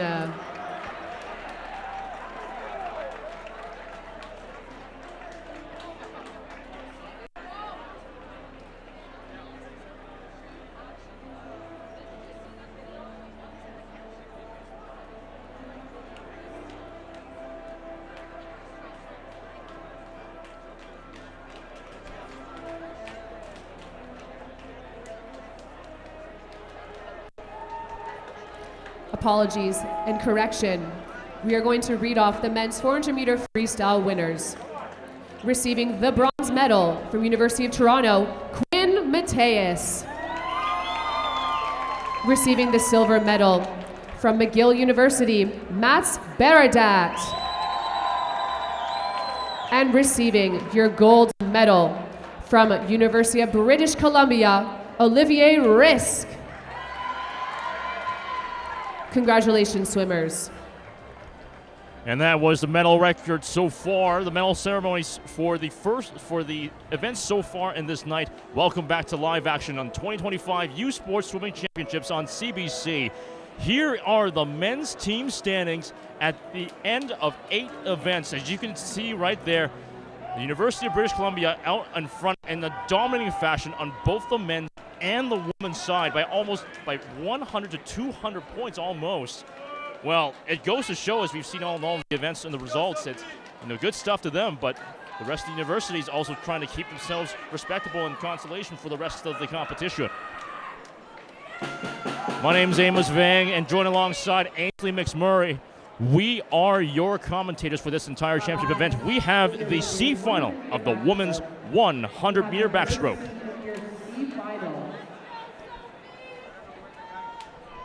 It's going to be 4 lengths of the pool. All backstroke. The record set by Kylie Moss, February 23rd, 2018. I remember calling that race in this exact pool, so I very much remember that race. Very much a dominating performance. She almost broke her own Canadian record of 55.22 in that particular swim, but just didn't hit it at that point. Nevertheless, here we go with C final.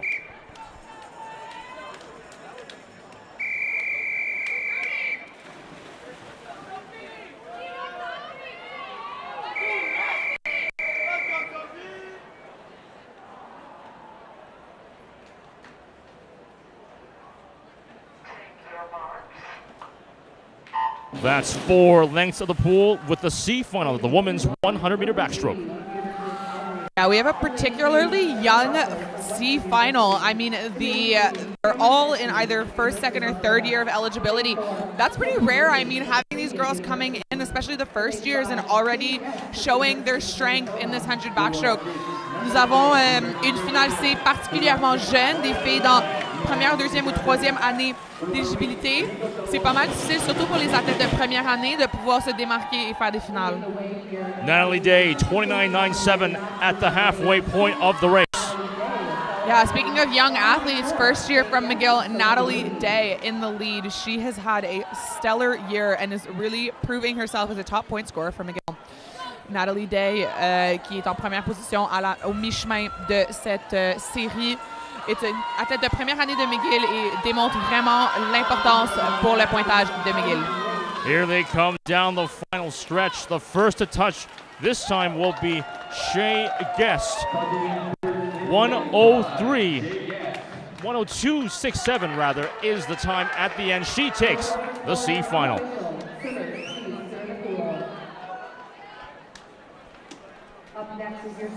As we get set for the B final of the women's 100-meter backstroke.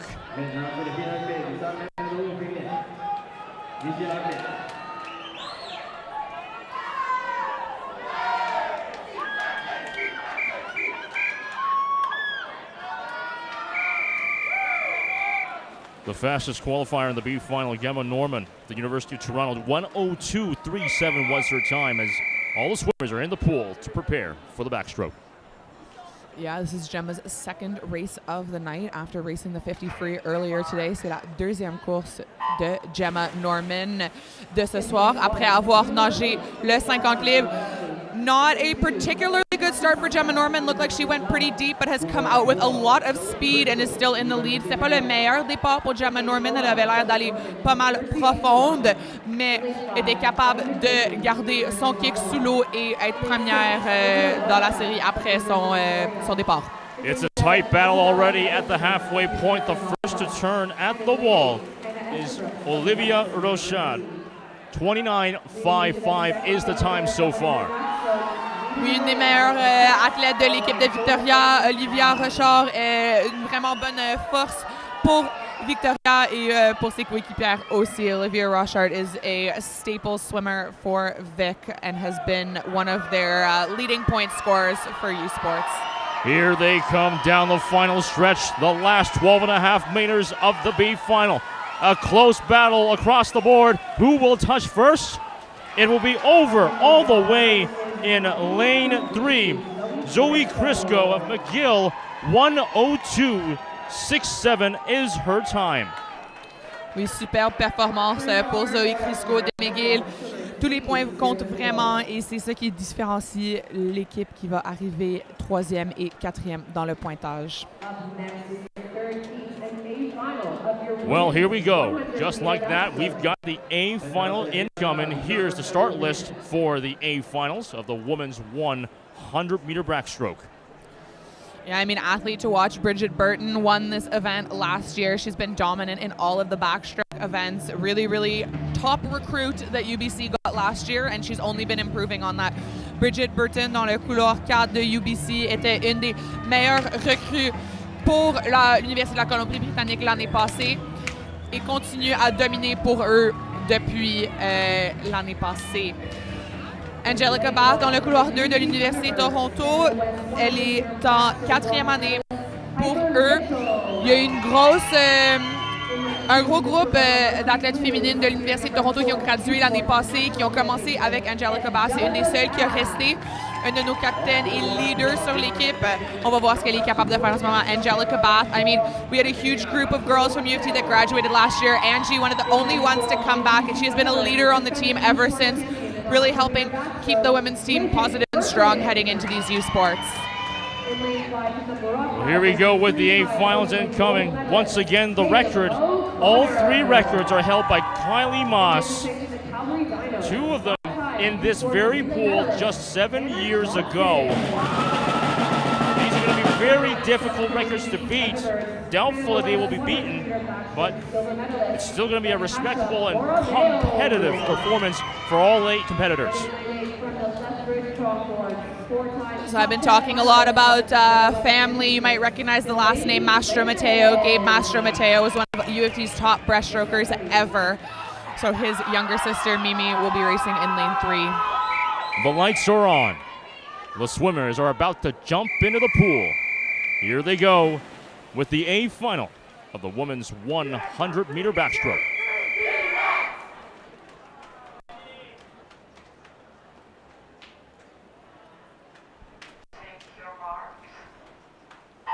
Who will come out on top after 4 lengths? Listen, Tatum O'Connor from Brock Badgers has had a breakthrough year. Her name has always been up and around the top spots, but this year she's really solidified herself as one of the top, if not the top swimmer in the OUA. Being coached under Dave Lang, I think, has been amazing for her. Tatum O'Connor dans le couloir 5, je veux dire, elle a toujours été un nom dans le circuit universitaire en Ontario, mais cette année, elle a vraiment fait un gros jump de où elle était avec le programme de Dave Lang et s'est vraiment améliorée pour être une des meilleures nageuses à cette compétition. 28:02 is the time. Halfway point for Bridget Burton. Here they come down the final stretch. And right now holding the 3rd place, Emilia Mastro Mateo in lane 3. I said it yesterday, I'll say it again. She didn't even know if she was going to be able to race at this competition.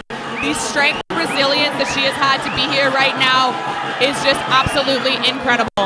Burton will lead the way to the final stretch. She will touch first. 59.30 is her time. She improves from the morning and will take the gold in comfortable fashion. Congratulations to her.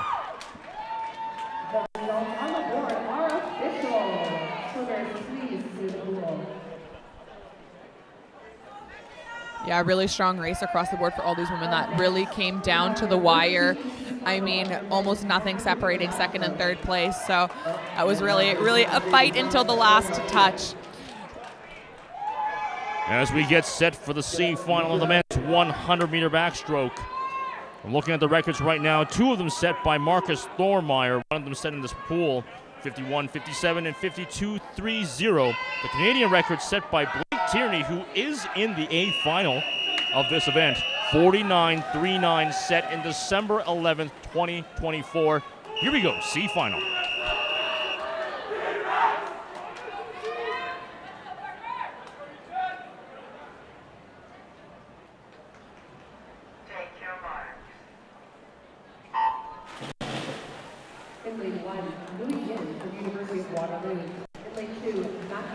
And they're off pretty strong. I mean, these men train backstroke their starts. That is a key part of the backstroke race, being able to get off strong, and they all look like they did. Tous ces dossistes, vraiment des bons départs. Le départ au dos, c'est vraiment une partie importante de la course, puis on dirait que tous les athlètes ont vraiment bien fait ça. Blaise will get the first touch, 26.49 at the wall. Still a tight battle across the board. Yeah, really close race. One element that's really hard in backstroke is you can't really see your competitors unless it's at the wall, so you need to be in the zone in your own race. Les parties difficiles du dos, c'est que tu peux pas voir tes compétiteurs sauf au mur, donc ils sont vraiment dans leur zone dans ces derniers 5 mètres. Lane 4's Tyler Blaise will get the 55.31 and will take the C final in comfortable fashion. Les billets pour la Coupe universitaire BioSteel 2025 sont en vedette. Sont en vente. Le championnat revient à Ottawa à l'Arena de la Place TD. Balayez le code QR ou visitez billetusport.ca.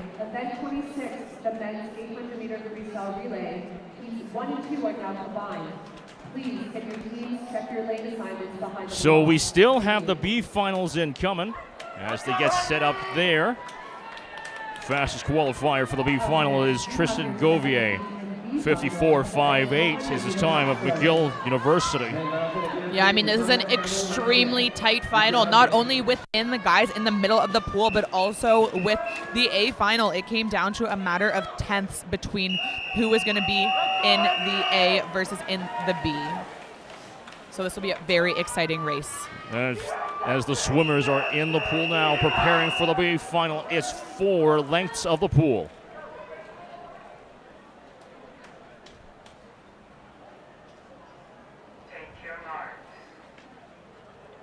And they're off and underway. Men's 100-meter backstroke B final.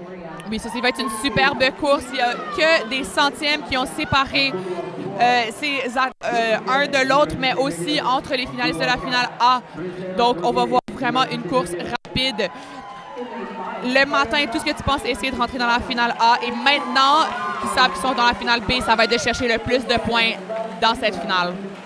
Jules Guérin, 24.93, will turn first at the halfway point as he comes out on top so far.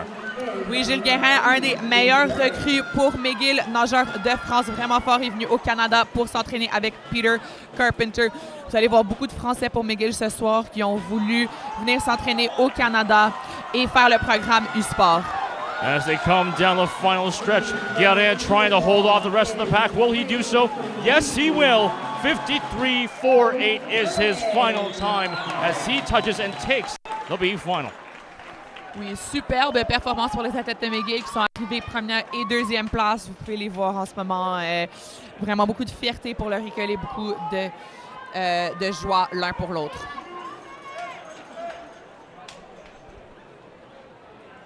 With the C finals and the B finals completed, we now head in to the A finals. Yeah, it's looking like 2 of the times aren't displayed on the scoreboard at the moment, so it might be a minute while they officialize all of the times. We'll see what this means in a moment. As Kate Line, the PA announcer, just announced that the results on the board are official, and the B finalists will step out of the pool. A finals now, we will get set with that one now.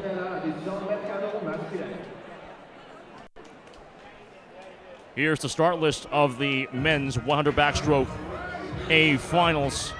Again, Blake Tierney, the record holder in this event, sitting in lane 5. He's one to look out for. I mean, listen, 3 Toronto, 4 UBC. Romain Van Moen, the only athlete representing McGill. This is the battle between first and second, with Romain standing there alone with his whole entire team behind him. Cette finale, vraiment 4 athlètes de UBC, 3 athlètes de Toronto et Romain Van Moen tout seul de McGill, mais avec toute son équipe derrière lui. Ça, c'est vraiment ce qui différencie les 2 premières positions dans les standings de l'équipe. C'est être capable de rentrer beaucoup d'athlètes dans une épreuve comme ça. Donc vous allez voir dans le couloir 5, Blake Tierney, athlète olympien, est arrivé 2e hier dans le 50 d'eau derrière Finley Knox, aussi un olympien. C'est lui qui détient le record canadien dans un temps de 49.39. Son temps de ce matin de 53 est probablement pas très représentatif de ce qu'il est capable de faire. Donc je prédis qu'il va vraiment ressortir quelque chose de spécial ce soir. And in lane 6, Benjamin Winterbourne. He has represented Canada on the international stage and is currently training at the Ontario High Performance Center. Blake Tierney is actually at the Vancouver High Performance Center. So we do have a couple of high performance boys in this pool. He will be looking to challenge for a medal as well. And Andrew Herman, short course wonder. He is originally from California, came to Canada to race, was originally at York, and then transferred to U of T. The lights are on. The swimmers are about to enter the pool. Canadian record 49.39, pool record 52.30, meet record 51.57. This is the A final of the men's 100-meter backstroke. Lots of very special ways to enter into the pool. Some backflops, some backflips. Beaucoup de façons spéciales de rentrer dans l'eau. Quelques roulades vers l'avant.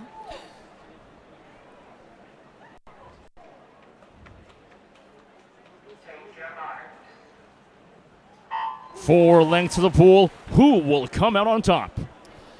Tellement de force chez tous ces hommes, étant capables de se remonter à l'extérieur de l'eau durant leur départ de dos pour se donner le plus de puissance possible en rentrant dans leur course. Des vraiment bonnes coulées aussi. Vous allez les voir ressortir presque exactement à 15 mètres, ce qui est la limite dans les épreuves pour leur coulée. Herman and Tierney are going to be battling. Just 3/100ths of a second separate them, but the first touch goes to Andrew Herman at the halfway point. Yeah, this is a monster swim for Andrew Herman right now. He has excellent underwaters. I mean, so does Blake, but Andrew, it's really his differentiator. It's going to come down to the wire at the end of this race. These guys are neck and neck. Can Tierney catch him? It's looking like he will. He's edging out at this point. Can he touch first?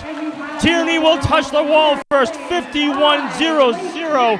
He breaks the U Sports record and the pool record. So great stuff to Blake Tierney, just keeping on the toes of Andrew Herman, and will take the event. Yeah, really big points for UBC winning that. An amazing pickup for U of T coming second and third. Really great performances across the board. I almost didn't have time to process of how fast this heat really was. Vraiment, une performance U Sports record de Blake Tierney, déjà sorti de l'eau. Probablement pour le relais 4x200 mètres libre après, mais grosse performance pour les nageurs de l'Université de Toronto pour prendre la 2e et 3e place. Now we'll head over to our next event, the women's 200-meter IM. This is going to be 8 lengths of the pool in each quarter section with each different stroke discipline. The meet record and the pool record are held by Erica Seltenreich Hodgson. 2:08.09 is the U Sports record set in February 26, 2017. And 2:09.41 being the pool record set in 2018, right here at the 2018 U Sports Swimming Championships. Sydney Pickram getting the Canadian record. 2:04 exact on November 21st, 2020. So what's happening right now is there was a no-show to the event, so they are going to take the person who placed 25th and have them in the empty lane in the final, which is Erin Epp. She's already swam earlier this evening and will now step up, not having predicted to swim, and will have to bring out a performance. Sometimes that adrenaline really gets you going. Ce qui est arrivé en ce moment, c'est qu'il y a une athlète qui n'est pas arrivée dans le couloir 4, et donc Erin Epp va devoir prendre sa place. C'est vraiment stressant pour les athlètes de devoir gérer l'adrénaline dans le début d'une course comme ça. Comme elle pensait peut-être pas qu'elle allait nager et tout à coup elle est derrière les blocs et maintenant dans l'eau pour le 200 mètres IM. So certainly a shift in the positions here.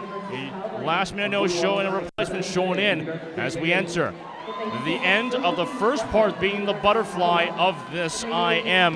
The first to turn at the quarterway point is going to be way over in lane 5. Natalie Day of McGill, 29.17 being the time so far. Yeah, I mentioned it before. Natalie Day has been a huge pickup for McGill. She's a first-year athlete, being able to score a lot of points for them. She was in the pool earlier today. Really incredible to see her leading this race so far. Natalie Day de McGill était vraiment une très bonne recrue pour eux. Elle a déjà nagé ce soir et maintenant elle est en avance de cette course, la finale C du 200 mètres IM. Natalie Day still barely in the lead as they enter the halfway point. They're going to switch over to the next stroke, 1:06, or rather, the first touch actually goes over to Kate Tuck, 1:06.13. She has taken the lead. This is extremely close. We got some breaststroke now. Oui, la brasse veut vraiment faire une différence dans cette course, mais Natalie Day, elle tient fort en première place. Breaststroke can really be the differentiator in this race, but Natalie Day still standing strong in first place. I should say swimming strong in first place. That being said, though, it's a very close battle as we enter the end point of the breaststroke section of this 200-meter IM. Originally, it was supposed to be Natalie Day, but still now, Natalie Day will still take the lead, rather. 1:47.42 is the time at the term. Here's the last stretch. Yeah, and currently in 4th place, Erin Epp was not supposed to be swimming this race, so sometimes that adrenaline of not knowing will really bring out stellar performances. She is showing that she should have been in this C final. En ce moment, en 4e position, Erin Epp n'était pas supposée de nager cette épreuve, est arrivée 25e le matin et maintenant elle démontre qu'elle avait une position dans cette finale-ci. Well, it looks like it's a close one. Kate Tuck, can she take it? She will. Kate Tuck finishes first, 2:24.8. She had the lead for a brief moment, then lost it to Natalie Day, but took it back when it mattered most.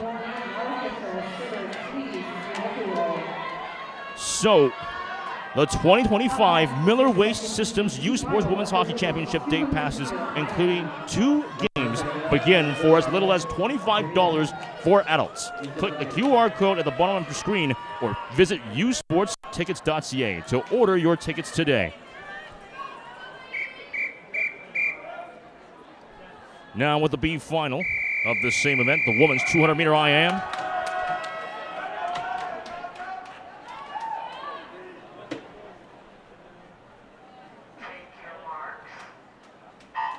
That's 8 lengths incoming. La qualification pour ces finales était extrêmement serrée. Pas beaucoup de différenciation entre toutes ces filles. Donc, on va voir vraiment les forces de chaque nageuse. Il y en a qui vont être meilleures au papillon, au dos, au bras ou au crâne. Et ça ressort vraiment dans un 200m parce que tu sais jamais la fille à côté de toi, c'est quoi sa force non plus. Donc, c'est vraiment faire ta propre course.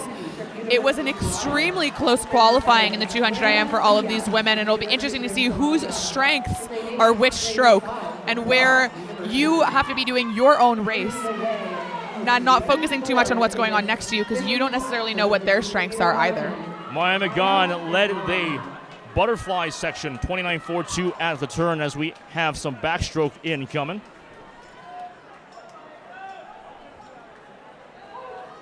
Yeah, Maya McGaughan, extremely loaded schedule this weekend. She has the 200 IM and has been a common name in these finals so far at U Sports.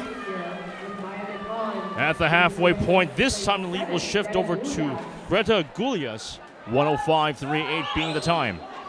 Oui, donc hier, dans le 400 mètres IM, Maïka Margot était en 7e place après le premier 200 et elle a réussi à gagner sa finale. En ce moment, elle est vraiment dans le mix avec toutes les filles. On va voir si elle va être capable de répliquer ce qu'elle a fait hier. As we enter the end of the breaststroke section, it's a tight race across the entirety of the pool as they come down to the last 10 meters of the breaststroke. The first person to touch the wall and switch over to freestyle is going to be over in lane 5, Maïka Marigot, 1:46.02.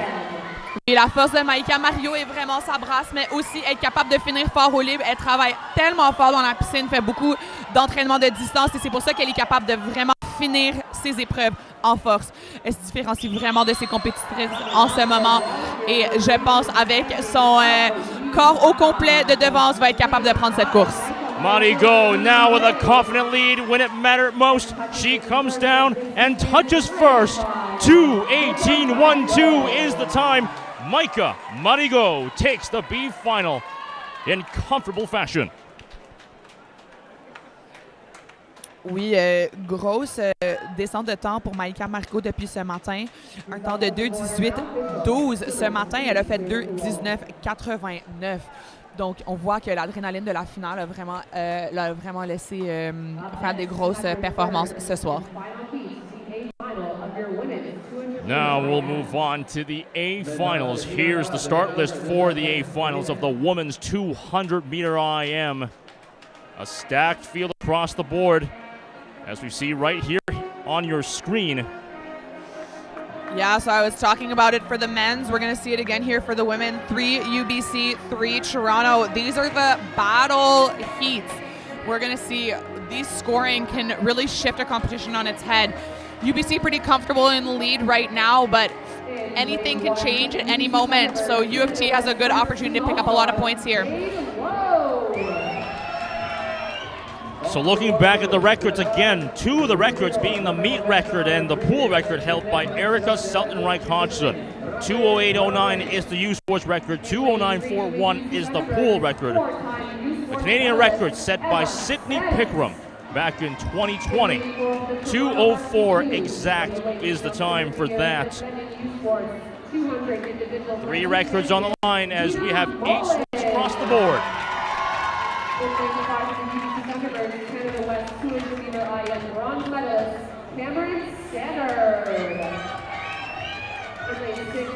Donc, depuis toute la fin de semaine, Nina Mullins et Emma Spence nagent une contre l'autre. On dirait qu'on les voit à côté dans chaque finale. Donc, on va voir c'est qui va être capable de ressortir vainqueuse dans cette série. Mais vraiment, ça peut aller à n'importe qui. Sydney Stewart de l'Université de Toronto est une recrue vraiment qui a vraiment fait une différence pour l'équipe. On va voir ce qu'elle est capable de faire dans cette finale. Nina Mullins and Emma Spence have really been going head-to-head all meet. Let's see what happens in this 200-meter IM. The lights are on. The swimmers are on the blocks. Here we go. This is the A final of the women's 200-meter IM. Who will come out on top in this one? Yeah, so I think over in lane 8, Tegan Vanderleek is going to go out really strong. She came second in the 50 free. It's not a typical crossover that you see 50 free and 200 IM. She is a very strong 50 flyer, and this is where she's going to make her mark. And she's been really working on all of her other strokes and building up that endurance for a 200 IM, so it'll be really interesting to see what she can do here. First touch of the wall is going to go over in lane 4, Nina Mullins. 28.81. She concludes the butterfly section. We got 2 lengths of backstroke. Yeah, Nina Mullins really strong across all of the strokes. You're not going to see a weakness for her. So if she can keep the lead throughout this race, no one's really going to be able to touch her. But right now, Cameron Stanner of UBC is giving her a run for her money, taking the lead in this backstroke leg. As we get to the halfway point, the lead, as you mentioned, Ainsley, is going to go over to Cameron Stannard.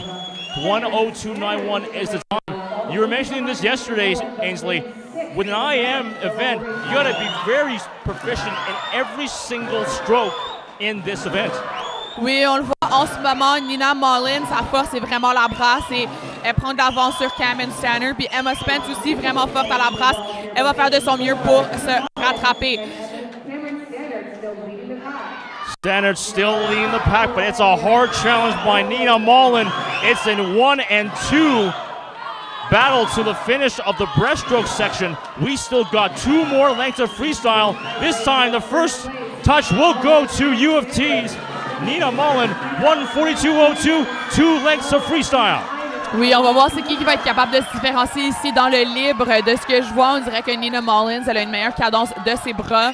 Cameron Stanner a l'air un peu plus fatiguée. Mais c'est vraiment les virages et les sous-lots qui vont faire la différence. Donc si elle est capable, comme elle a fait en ce moment, d'avoir une bonne coulée, elle va être capable de rester dans la course. Mullins, Stannard, hard fight to the end. Mullins going to overtake Stannard and take the goal in this one. 2:13.46 is the final time. Nina Mullins, good stuff to her as she fought hard to keep the lead, lost it at one point, but was able to get it back. Yeah, really strong performances across the board for all of these women. Des performances vraiment fortes pour toutes ces femmes. Nina Mullins, elle a une célébration un peu spéciale que vous venez juste de voir. Nina Mullins with a special little foot celebration after that performance.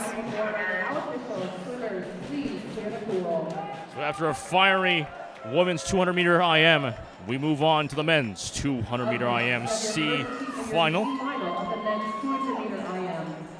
A couple of old records here too. In 2009, the meet record by Keith Beavers, 1:55.98, and the pool record, 1:55.91 by Brian Johns.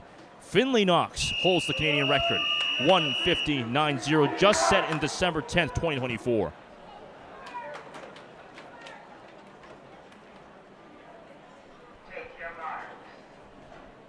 Let's start the C finals with some butterfly. In lane 1, Patrick McCoy, University of Calgary.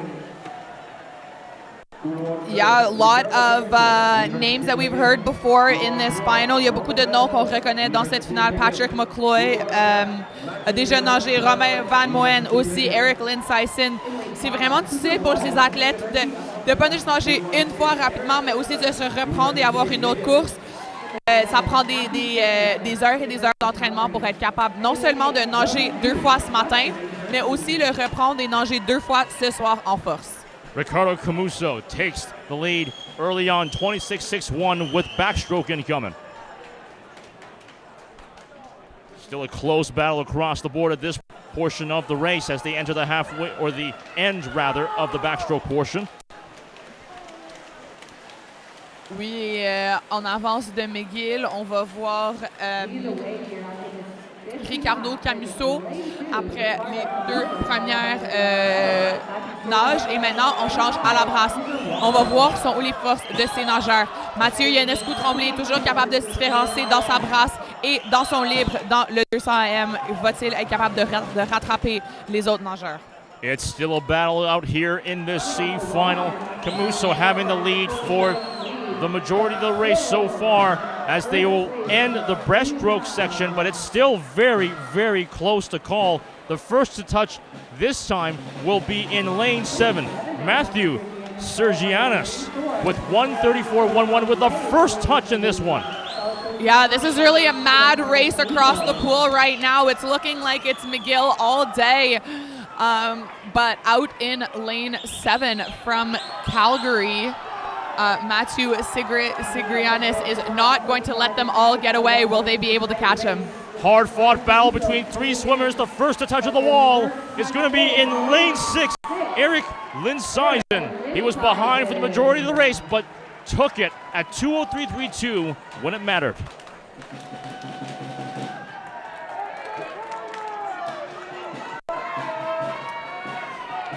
Dernier forfait disponible pour le championnat U-Sport 2025 à Brandon. Rendez-vous au complexe sportif de l'Université de Brandon du 21 au 23 mars. Balayez le code QR ou visitez billetusport.ca. Visez haut.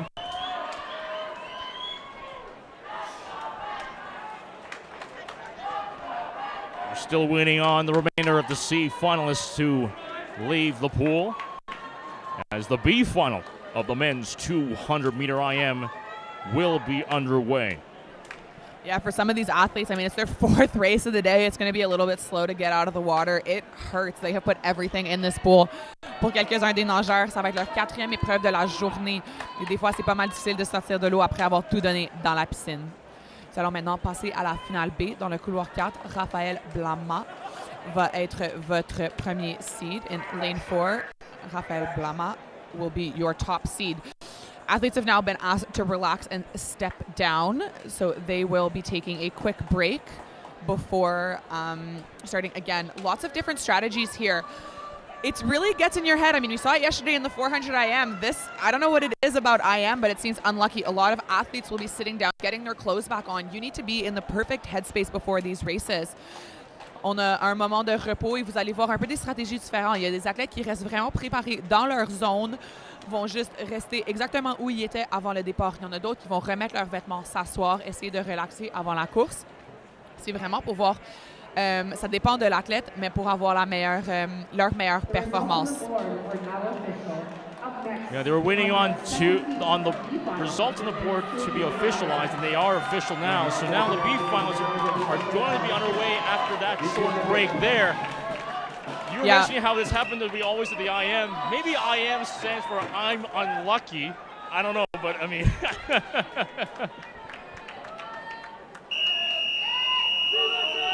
Here we go, B finals of the men's 200 IM.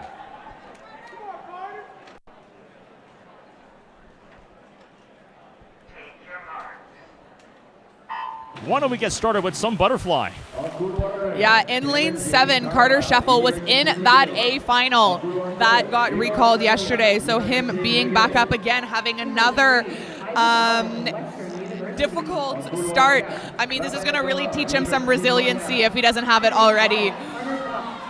As they come down the final section of the butterfly section, the first to touch and turn will be over in lane 5. Carter Buck of the U of T Varsity Blues, 26.08. Let's get ourselves some backstroke. Raphaël Blama de l'Université de Montréal s'est qualifié en 3e hier pour le 400 mètres AM. Malheureusement, il n'a pas pu nager la finale. Donc maintenant, dans ce 200 AM, dans la finale B, il va essayer de vraiment se démarquer et scorer des points pour l'Université de Montréal. But for the moment, it is Carter Buck in the lead. He is a backstroker by trade, and he has a very strong beginning of a 200 IM. Let's see what he can do in this second half. Here he comes, 56.70. Carter Buck now leading the pack with the breaststroke section, rather. Yeah, Raphaël Blama, he has the endurance, he has the breaststroke leg, so he will be doing his best to catch up to Carter Buck. Raphaël Blama de l'Université de Montréal est vraiment un bon nageur de la brasse et il a l'endurance, donc il va faire de son mieux pour rattraper Carter Buck. Mais pour le moment, c'est Isaac Allen de Western qui se démarque vraiment. For the moment, it is Isaac Allen that is really pulling ahead in this breaststroke. What a good leg for him. Isaac Allen will take the lead, 132.25 over in lane 3. Here we go, last 2 lengths with freestyle. And you can't see it right now on the live stream, but Isaac Allen's teammates are peering through the curtain to see how he performs. It is really a team sport here at U Sports. Every point matters, but you also just want your teammates to succeed. It's a hard fight to the battle, but Isaac Allen will try to lead the way. And he does. 2:01.53. He wins the B final. Yeah, amazing performance for Isaac Allen. He's going to be really, really happy with that. So a hard-fought battle at the very end as the results on the board are official. We will now get started with the A finals, though the swimmers are still taking their time out of the pool. Yeah, the 200 IM is an absolutely grueling event. You work every single muscle in swimming that you have through these 4, but it's also considered a sprint because you want to make sure you're not losing anything on any of the strokes. So by the time you're done, there is really nothing left in the tank. And here's the start list of the A finals of the men's 200-meter IM. Finley Knox over in lane 6. He's the Canadian record holder in this event, 1:59.0. So he's one to look out for. Yeah, I think Finley Knox, he has 2 events tonight back-to-back, so he is probably conserving a little bit of energy in the morning to make sure that he has all of the strength tonight. He will be the favorite to win. Kent Joni Avila won the OUA 200 IM with Kieran Stone coming in second. So we have the OUA contingent. Loïc Courville-Fortin won the 200 IM at the RSEX Champions. So we basically have the winners of every single conference in this final right now, and most of the runner-ups as well. So this is going to be a battle of the conferences and a battle of the teams.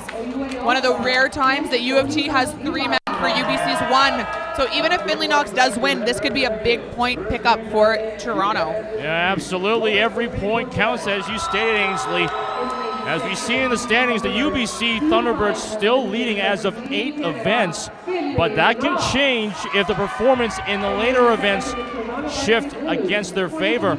As these swimmers, top of their game right now, we'll have to see who comes out on top. Oui, de son bord, Loïc Courville-Fortin va essayer de montrer la force de la RSEQ et la force de McGill dans le couloir 5. C'est un nageur de 200 AM, mais vous allez le voir, vous l'avez vu et vous allez le voir toute la fin de semaine. The lights are on. The swimmers are on the blocks. Here we go. The A final of the men's 200-meter IM.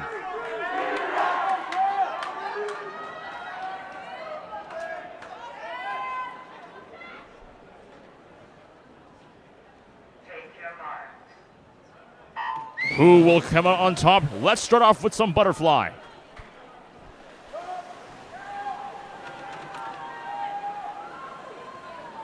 Ken Gioni Avila with an amazing start. Ken Gioni Avila avait un vraiment bon départ au papillon. But again, all eyes are going to be on Finley Knox in lane 6. Tous les yeux de Finley vont être sur Finley Knox dans le couloir 6. He's going to be off to a flying start and lead throughout the rest of this race. 24.19 is his time so far. Finley Knox in the lead as he leads the pack confidently with backstroke. It's just really interesting to see IMers. Not all of them are backstrokers by trade, so you'll see a ton of different styles of backstroke. Some are longer and more powerful. Others really just go for stroke rate. Well, looking at Knox, He's got a full body length lead ahead of the pack. He leads the halfway point, 53.24. Here we go with some breaststroke, but it's looking strong, Ainsley. Yeah, and I mean, Finley off the walls, like he is a short course wonder. He was a world champion in this event. He has such good back to breast turns. He's worked on them really hard, and you can see that that is a difference maker in this race. Finley Knox is confidently in a dominating lead in this final section of the breaststroke. You can hear in the crowd, ladies and gentlemen at home, as Finley Knox finishes the breaststroke section. 1:25.98, a confident showing into freestyle. Et ceci est un moment vraiment spécial pour Loïc Colville-Fortin. Je veux dire, pour lui, être à deux corps d'un championnat mondial, c'est vraiment une performance dominante. Il se différencie un peu de Kenjioni Avila, mais on va voir, ça va être vraiment ce dernier 25 mètres qui va différencier. Finley Knox will take the gold in confident fashion and break both the U-Sport record and the pool record. Et Loïc Colville-Fortin en deuxième position pour McGill. Ça, c'est des gros points pour une équipe masculine qui essaie de rentrer sur le podium au U-Sport. 1:54.15 on the board, the new U-Sport record and the pool record in this particular event. Yeah, and rounding out the podium, Kenjioni Avila from Wilfrid Laurier University. He was a huge recruit for them and has only excelled at that university. Really nice to see some smaller universities performing really well. Now, from longer events, back to sprints. 50-meter butterfly, women's side C final. Well,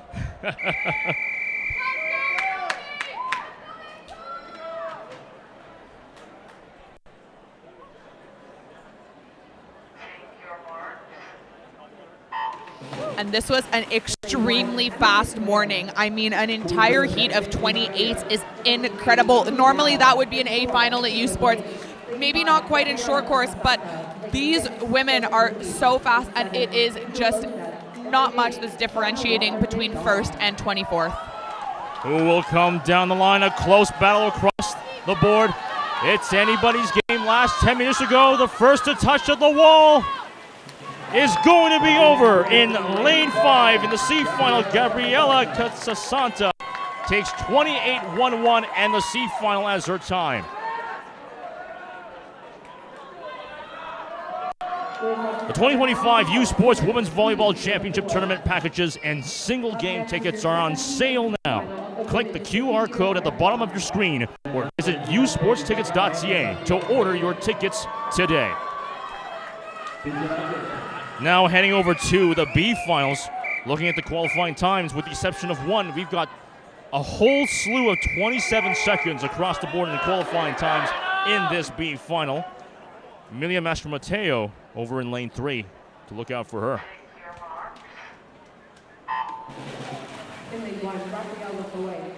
Yeah, really just strong women across the board.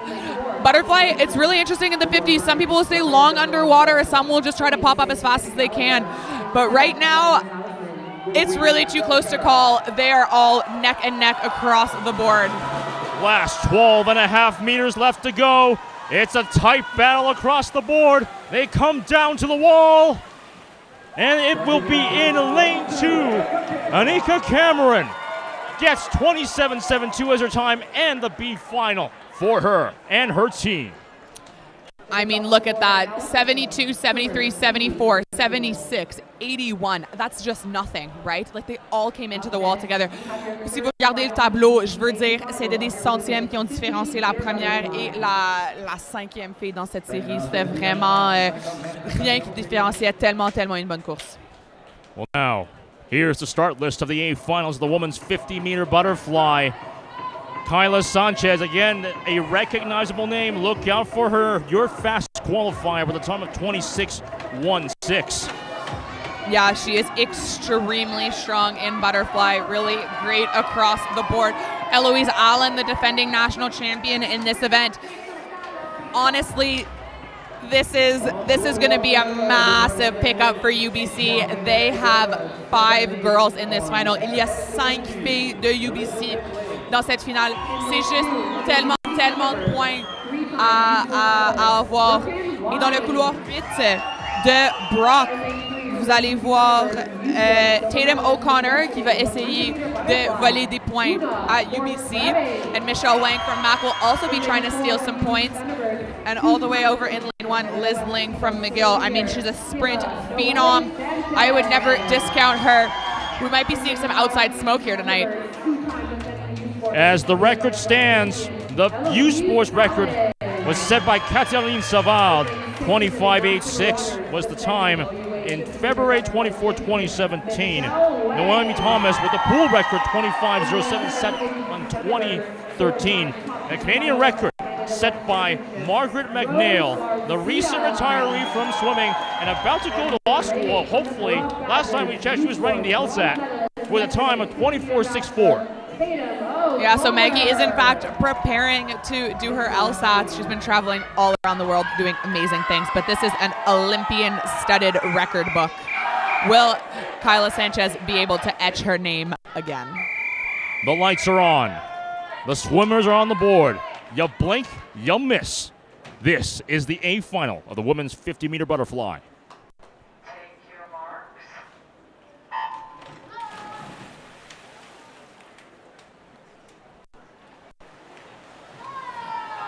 Kyla Sanchez up first, but that doesn't necessarily mean she's in the lead. Eloise Allen, very, very strong underwater, so she is neck and neck with her teammate. This is honestly a really close race. Eloise might be here to upset Kyla Sanchez. It's a hard-fought battle to the ground, but it looks like it's going to be all Sanchez. 25.85. She breaks the U Sports record by 1/100th of a second. So Sanchez takes the gold and the new record. Yeah, great second place performance by Eloise Allen. Super strong underwaters, but listen, those last 10 meters, Kyla just pulled ahead from the pack. In third place from lane 3 was Una Brochrevic. So that is a 1, 2, 3 for UBC. Massive point pickup, amazing podium sweep by the ladies. UBC ont réussi à arriver premier, deuxième et troisième dans cette épreuve. Ça va être beaucoup de points et un gros podium pour UBC. Now, Ainsley, we've seen fast, but now we're going even faster than that with the men's 50-meter butterfly. They want to go fast. We're going to see the C final right now.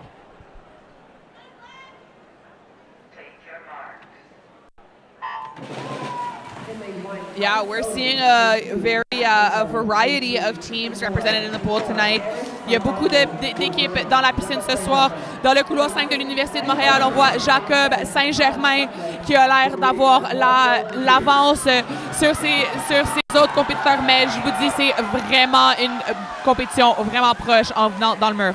It's a close battle, and the first to touch will be over in lane 6. Glenn O'Malley with 24.27 as his time.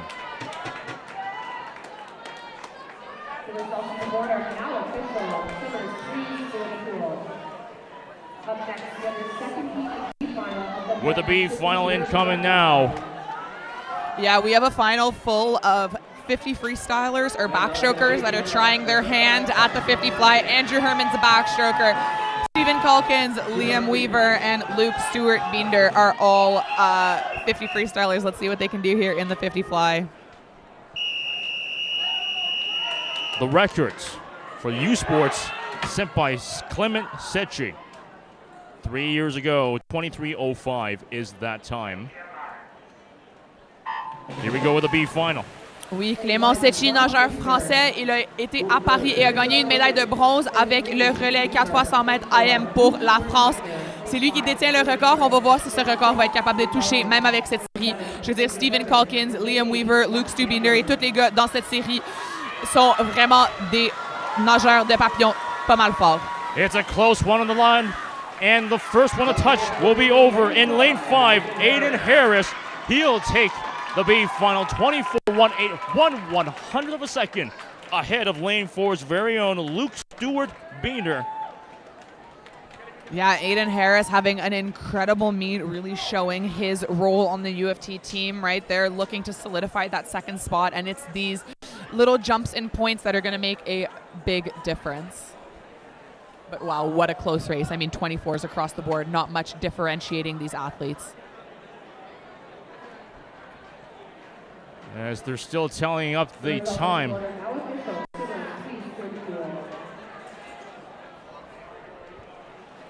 Aiden Harris's time from lane 5 has been removed. We will see what that means. I personally, from what I saw, it looked like Aiden was a little bit further ahead, so it's possible that he had a light touch, and so they're reviewing the time.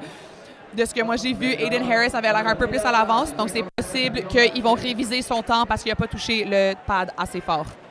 And now here's the start list of the men's 50-meter butterfly A finals. Finley Knox, Eric Ginsberg. You've seen these two gentlemen yesterday and today. These guys are two guys to look out for, and some records on the line as well. U Sports record once again is 23:05. Clement Secchi holds that record. The pool record set all the way back in 2009 by Joe Bartok. 23:33 is the time, and the Canadian record set only a few months ago in December. Ilya Karun, 21:67. Yeah, in lane 1, Keir Ogilvie, he represented Team Canada at the Santiago 2023 Pan Am Games. He will be looking to have some outside smoke in this event. Chris Weeks was last year's U Sport champion in the 50-meter butterfly. He upset Eric Ginsberg, so Eric is going to take his time to try to solidify his butterfly 50 and 100 wins. In lane 7 from the University of Toronto Varsity Blues, a two-time relay record holder, swimmer Albert Boulay. He has been very active throughout this competition and a big player on a lot of these relays. What is he going to be able to do in this 50 butterfly? And we cannot forget, in lane 5, the swimmer who was literally just in the pool and won the 200 IM in a U Sports record-setting fashion, Finley Knox. Man, I don't know how much stamina Finley Knox has. It's just, you've seen him time and time again, but he's always delivering. Let's see if he can deliver today here. Lights are on. Swimmers on the blocks. This is the men's 50-meter butterfly A final.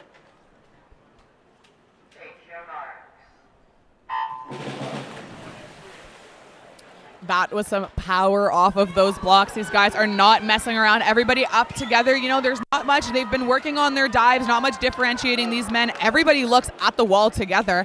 But you're going to see here, it's going to be those last 10 meters like we saw with Carla Sanchez who can differentiate themselves. This is going to be tight. Coming down on the wall, the first to touch will be in lane 4. Eric Ginsberg wins the contest and ties the U Sport record in the process. Breaks the pool record also at the same time. So he has a new pool record and a gold medal to celebrate on top of that. Oui, Eric Ginsberg vient juste d'égaler le record U Sport. En deuxième position, nous avons le nageur de UBC, Kai Lilienthal, et Finley Knox arrive troisième. All right, next up is medal presentations for the 100 backstroke, 200 IM, and 50 butterfly. Stay tuned. We'll be back with more live action here on CBC. Delaney, Northwest Territories, the birthplace of hockey. Here, you'll find a community full of history and tradition. A community that Quaker surprised by transforming their arena kitchen into a Quaker breakfast bar. Stocked with our Canadian whole grain oats, it's now a place to gather, to eat, and to celebrate. We're proud to feed the passion for hockey in the place where it all started. Because we believe no matter where you're from, you've got this. Early mornings, late nights, every rep, every sacrifice leading to this. Fueled by BioSteel, the best get the chance to make their mark. One weekend, one shot at glory.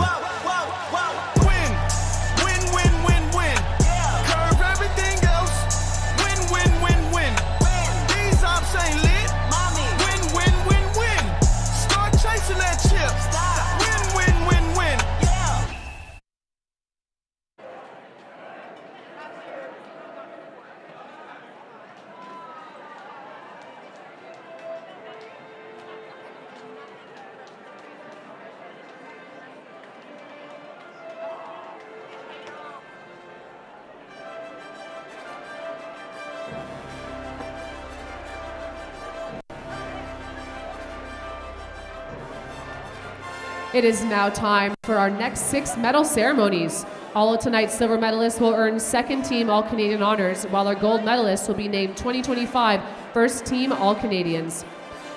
We'd like to call upon Mary Beth Challoner, Director of Intercollegiate and High Performance Sport here at U of T, to make our first 3 presentations. Up first is the women's 100-meter backstroke.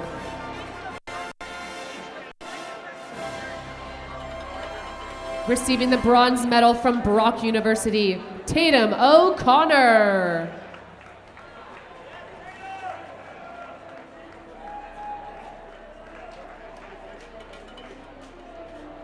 Receiving the silver medal from University of Calgary, Hannah Johnson.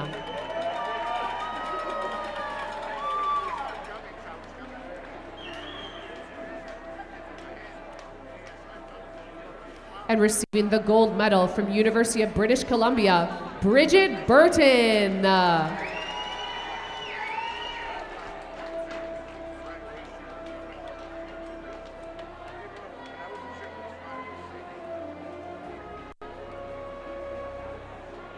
Congratulations, swimmers.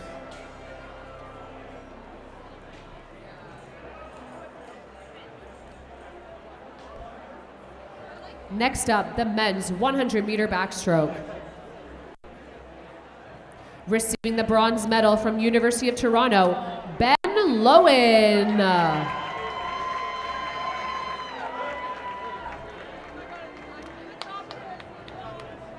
Receiving the silver medal from University of Toronto, Andrew Herman.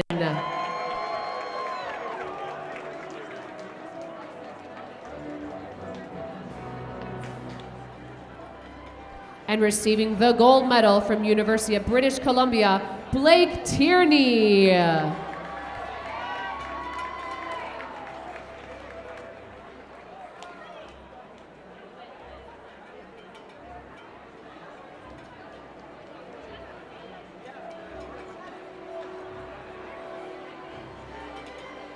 Congratulations, swimmers.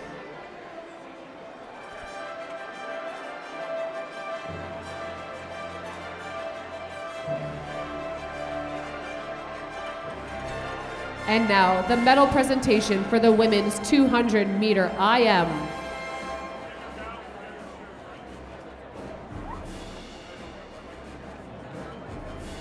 Receiving the bronze medal from University of British Columbia, Emma Spence.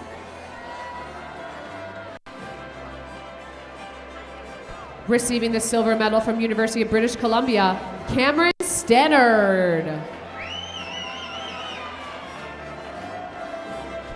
And receiving the gold medal from University of Toronto, Nina Mullen.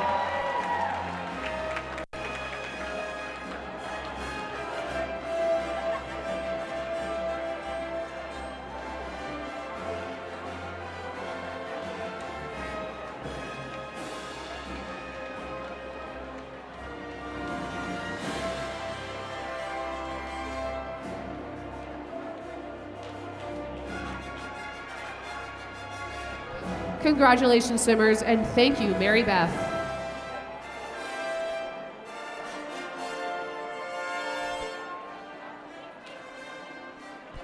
And now, our medalists from the men's 200-meter IM. We are now honored to have Suzanne Pollins to present tonight. Suzanne is CEO of Swimming Canada. Receiving the bronze medal from Wilfrid Laurier University, Kent Goni Avila.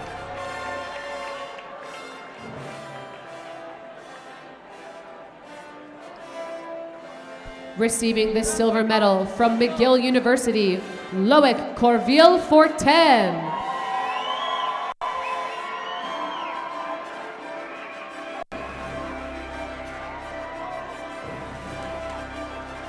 And receiving the gold medal from University of British Columbia, Finley Knox.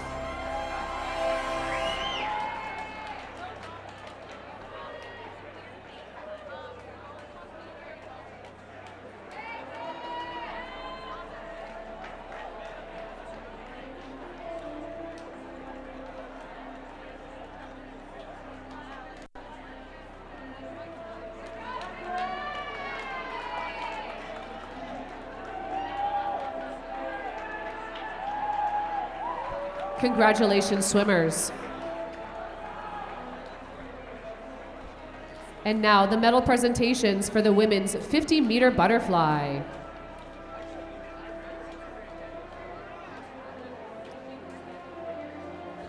Receiving the bronze medal from University of British Columbia, Una Borch-Krebink.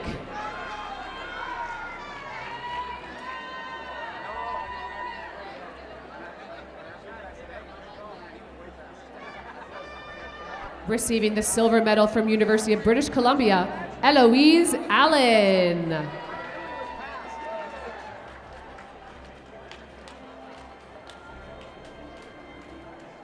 And receiving the gold medal from University of British Columbia, Kayla Noelle Sanchez.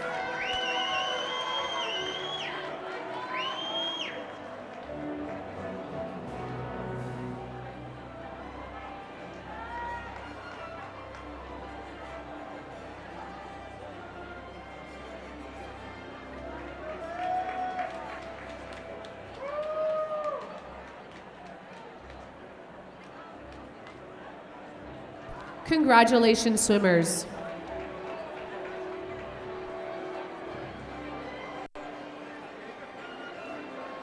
And now the medal presentations for the men's 50-meter butterfly. Receiving the bronze medal, there is a tie. First, from Memorial University, Chris Weeks.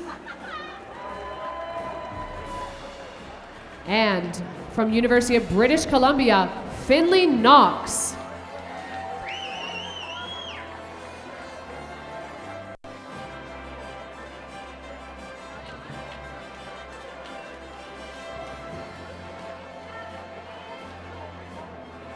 Receiving the silver medal from University of British Columbia, Kai Lilienthal.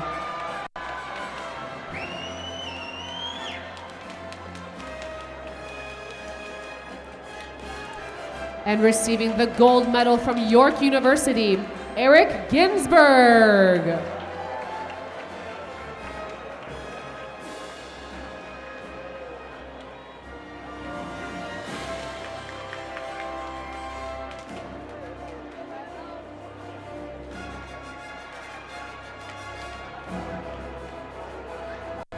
Congratulations, swimmers, and thank you, Suzanne.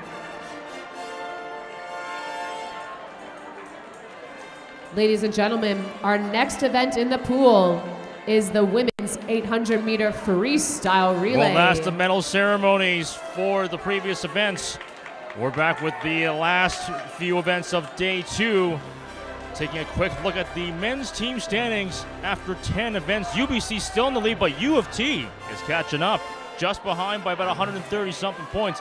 The women's side, UBC still in the lead by a comfortable margin, but the University of Calgary not that far behind at 526.5. We got ourselves some relays coming up now. Yeah, relays really have the opportunity to shake things up. We have 6 teams that will be diving into the pool. In lane 2, we have the Waterloo Warriors. In lane 3, we have Alberta. In lane 4, Guelph. In lane 5, Ottawa. In lane 6, McMaster. And in lane 7, we have the University of Lethbridge. Now we've got not 1, not 2, not 5, not 10, not 16, 32 lengths of the pool for this entire relay.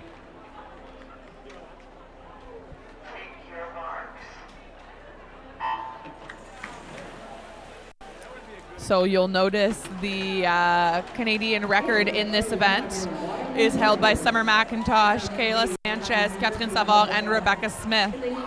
So the next heat with Kayla Sanchez for UBC bringing up the anchor will be quite an exciting swim.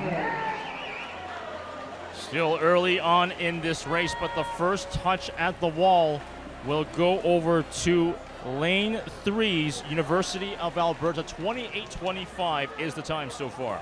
Yeah, we've been seeing Gabriella Schenk throughout this whole entire event, so it's no surprise that she is out in first for her university. In lane 4 for Guelph, we have Liz Greaves. She has also been a dominant showing so far at this U Sports Championships. And in lane 6 for McMaster, Ashley Coe is rounding out what is currently the top 3. This time the University of Guelph will take the lead in this one, 59-17. That's the halfway point of the first swimmers in this relay. Yeah, this 4x200 free, really difficult event, right? You've been racing all day and now you have an extra 200 that you have to do and do it for your team. It's really hard not to get too excited at the beginning and then die afterwards because you just went out a little bit too fast. Ce 4x200 à la fin de la soirée, c'est une épreuve vraiment difficile pour toutes les nageuses après avoir une grosse journée, deux grosses journées de compétition. Maintenant, mettre un autre 200. C'est vraiment ici que les équipes qui ont la force et l'endurance vont se différencier. Guelph still in the lead, but still kept behind respectively by the University of Alberta. This is going to be the last length of the first swimmers of each team in this freestyle relay as they come down the wall. The first to touch and finish the first quarter of this will be Guelph. Here they come. The second swimmers are in. Yeah, Guelph and Alberta really diving in together. We have Shane Bowie from Alberta and Lauren Anthony from Guelph right now in the lead. Troisième position dans le couloir 5 de l'Université de Ottawa, Isabelle Langridge is currently sitting in third place for the University of Ottawa. She specializes in distance freestyle, so you'll see her in the 800 tomorrow night. Let's see what she can do in this 200 free to bring up some speed. An interesting shift in leadership. The Warriors have the first lead of this race, but it's still way too close to call.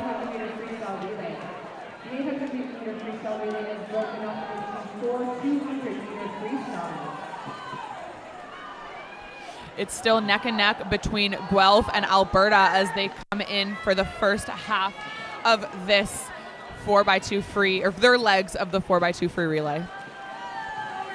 The University of Alberta now takes back the lead, but it's still between them and the University of Guelph so far as they finish the halfway point of the second part of the relay. Isabelle Langridge really trying to reel these girls in. Looks like she's been catching up a little bit for Ottawa. If not, catching 1 and 2 currently, differentiating herself from 4th and 5th. Isabelle Langridge de l'Université de Ottawa essaye comme un peu de rattraper la première et deuxième position.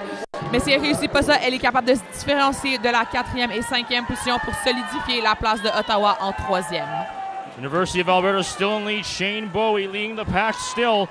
Guelph starting to fall behind just a little bit now to a full body length as they come down the wall and reach the halfway point of this race. C'est comme j'ai mentionné hier, tout peut vraiment tourner. Il y a des équipes qui vont avoir mis leurs filles les plus vite au début et d'autres filles qui vont avoir mis leurs filles les plus vite à la fin. Donc peut-être une équipe va être en premier en ce moment, mais leur meilleur reste à venir. Ça va être ça qui va être vraiment intéressant de voir la différenciation. University of Alberta have to be at the halfway point. Here we go with a third set of swimmers. Yeah, there's usually different strategies here in the 4x200 free. Some teams will put their fastest girls out first to get clear water and a solid lead, whereas others will save their best girls for the anchor, and that looks like exactly what Alberta has done. They are really differentiating themselves from Guelph here and pulling ahead. 4:37.77 is the time for Gabrielle Dunn as she still has a comfortable lead as she attempts to end her section of the race in dominating fashion. Yeah, Ali Bertram for Guelph going to do whatever she can to stay within striking distance of Alberta and give their anchor legs the best chance. This is where the adrenaline really starts to rise for those last girls. You know, you've seen your teammates go, you've seen all the work that they've put in, so all you want to do is try to bring it home for them. 5:10.20. It is University of Alberta now with a comfortable 2 body length lead heading into the wall. C'est un moment vraiment intense de la course. Les filles qui vont aller 4e regardent leurs coéquipières et tout le travail qu'ils viennent juste de faire. Ils veulent vraiment garder la position ou sinon l'améliorer pour avoir la meilleure performance possible pour l'équipe. Alberta comfortable with now a widening lead hitting the wall. 5:43.39 as Gabrielle Dunn is certainly putting in work for the rest of her team.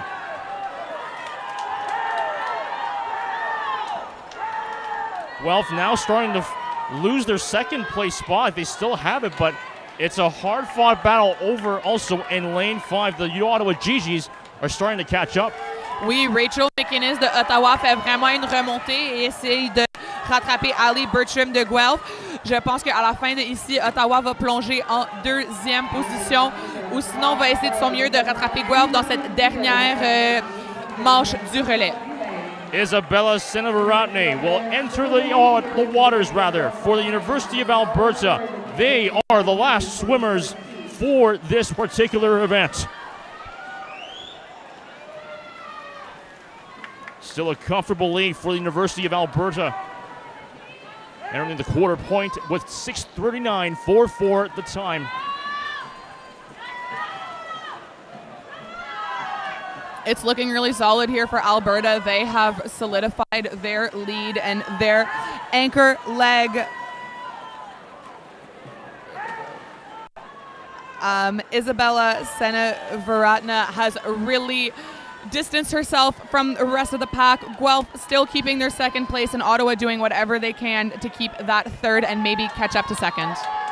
Alberta comfortably in the lead, 7:15.53 at the turn. It's all Alberta, now almost a half pool length at this point in the competition. Keep in mind that this relay from Alberta will be stacking up against the second final later on, so they're not just racing against everyone else in the pool, but against the clock to have a time that could maybe sneak into a higher placing. Rappelez-vous que les nageuses ici vont avoir l'opportunité de se qualifier avec les autres filles dans la prochaine finale, donc ils veulent faire de son mieux d'avoir le meilleur temps pour pouvoir essayer de monter des positions qu'il y aurait dans la finale 2. And now Alberta coming down the final stretch of this event. They have been comfortably in the lead for the majority of this race, losing it briefly to the University of Guelph, but now coming down the final stretch, it has all been University of Alberta. Last 10 meters left to go. The final time for University of Alberta is 8:20.76. A good performance made by them.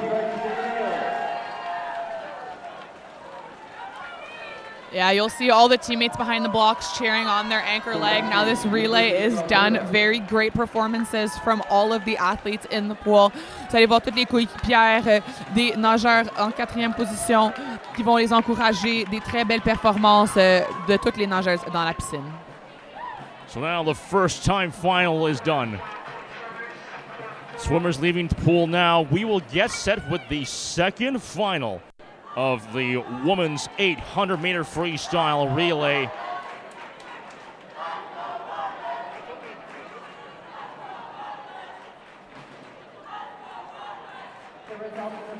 As the results on the board are now official. The second time final. Here is the start list for the second time final of the women's 800-meter freestyle relay. UBC, University of Calgary, Western University, University of Toronto. We've got a stacked event in this time final. Yeah, these are the top 8 qualifying times that have been put up so far this season. We can see some magnificent hats being sported by the Victoria Vikes. Yesterday, their men's team came out with some stellar fuzzy blue hats, and now all their women have some horns on. The Vikings are ready to go in lane 1. In lane 2, the University of Toronto Varsity Blues being led off by Tegan McKenzie. In lane 3, your McGill Martlets. In lane 4, your UBC Thunderbirds. In lane 5, the Calgary Dinos. In lane 6, the Western Mustangs. In lane 7, we have the Dalhousie University. And in lane 8, University of Manitoba Bisons. Taking a look at the meet record, it is 7:54.86 held by UBC on February 25th, 2017. Pool record 7:51.80 in 2009 by UCSC. And the Canadian record, as you mentioned, Ainsley, 7:32.96 set back in 2021 by Summer McIntosh, Kayla Sanchez, Cataline Savard, Rebecca Smith. The lights are turned on. The swimmers are on the board. Here we go with 32 lengths of the pool. This is the second time final. of the women's 800-meter freestyle relay.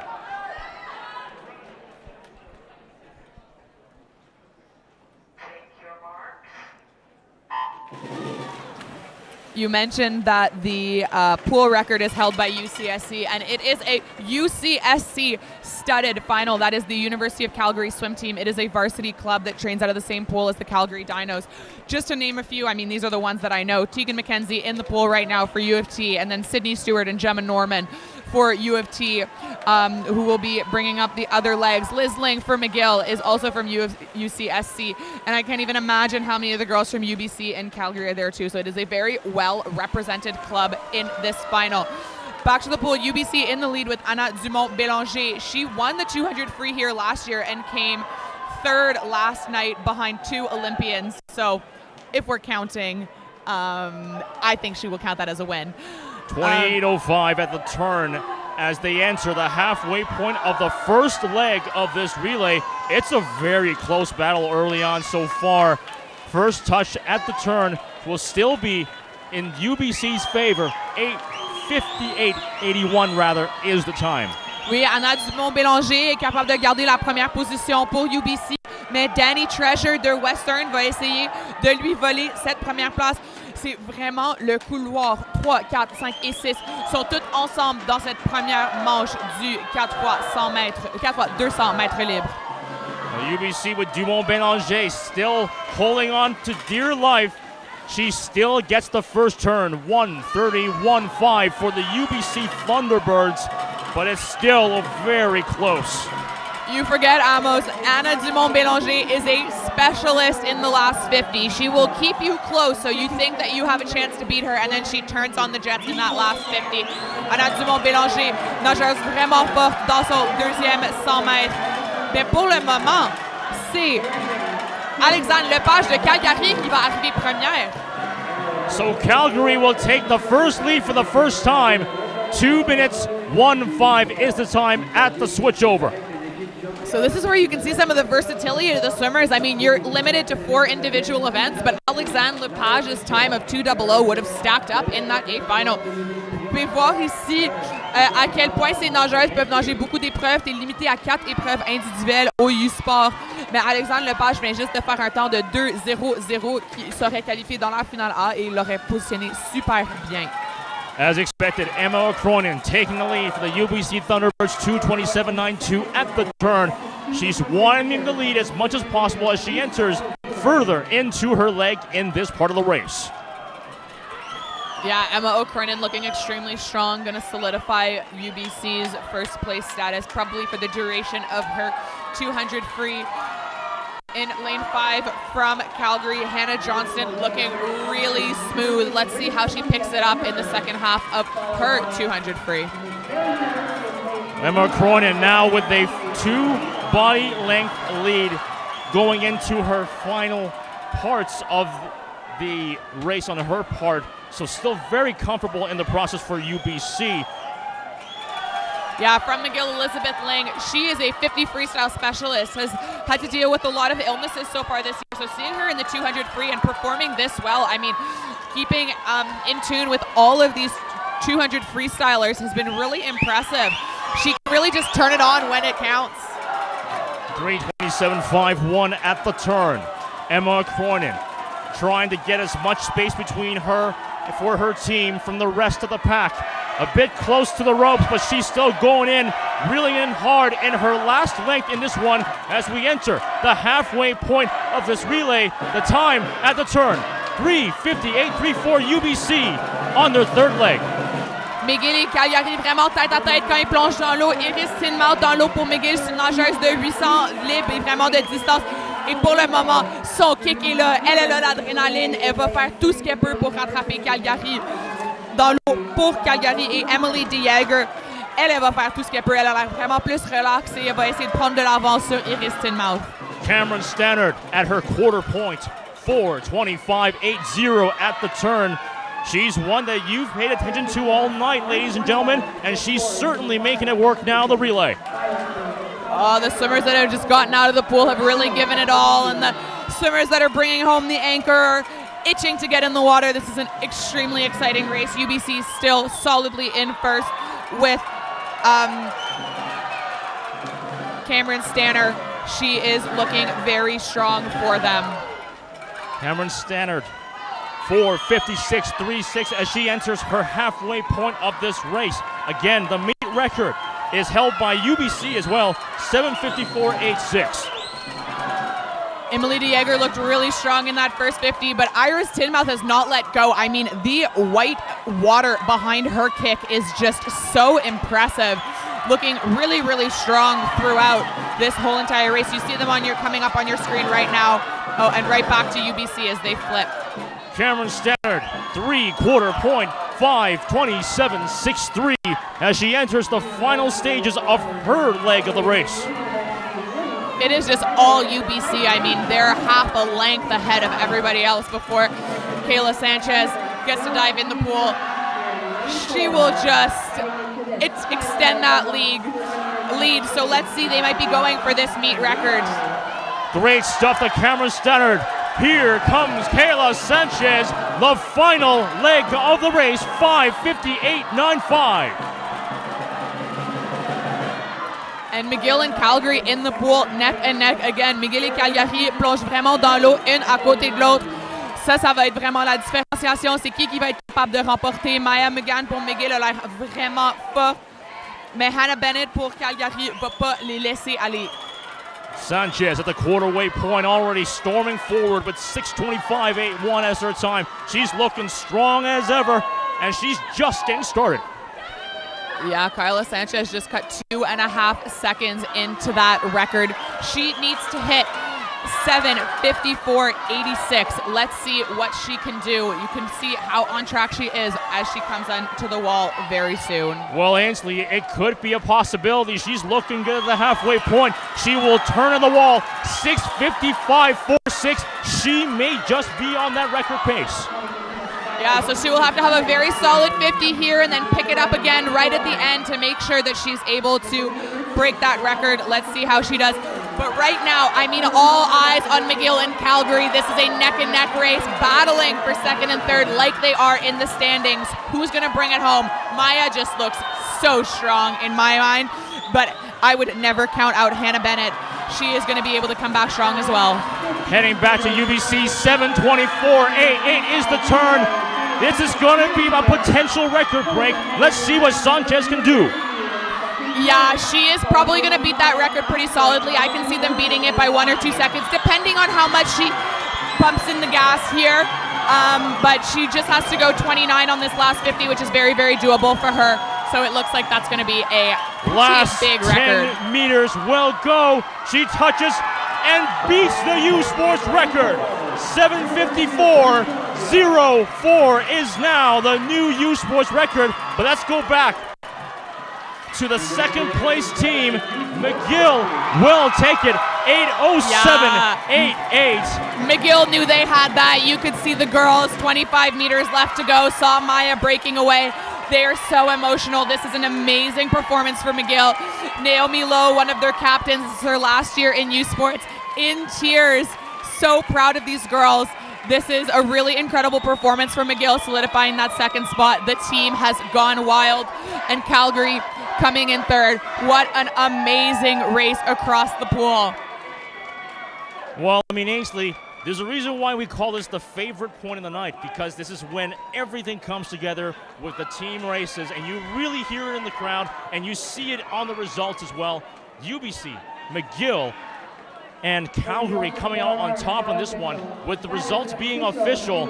Some great swimming made here to conclude the women's side of this freestyle relay. L'équipe de McGill, juste tellement d'émotion avec cette médaille d'argent. C'est pas souvent pour elle de pouvoir monter sur le podium dans un relais. Ça prend 4 filles vraiment fortes, et c'est exactement ça que Peter Carpenter, Nikki Van Noort et Savannah King ont fait à McGill. C'est vraiment une équipe de filles vraiment forte, et elles sont en train de prendre leur moment et de célébrer. So now we move on to the men's side of the 800-meter freestyle. Here's the first timed finals.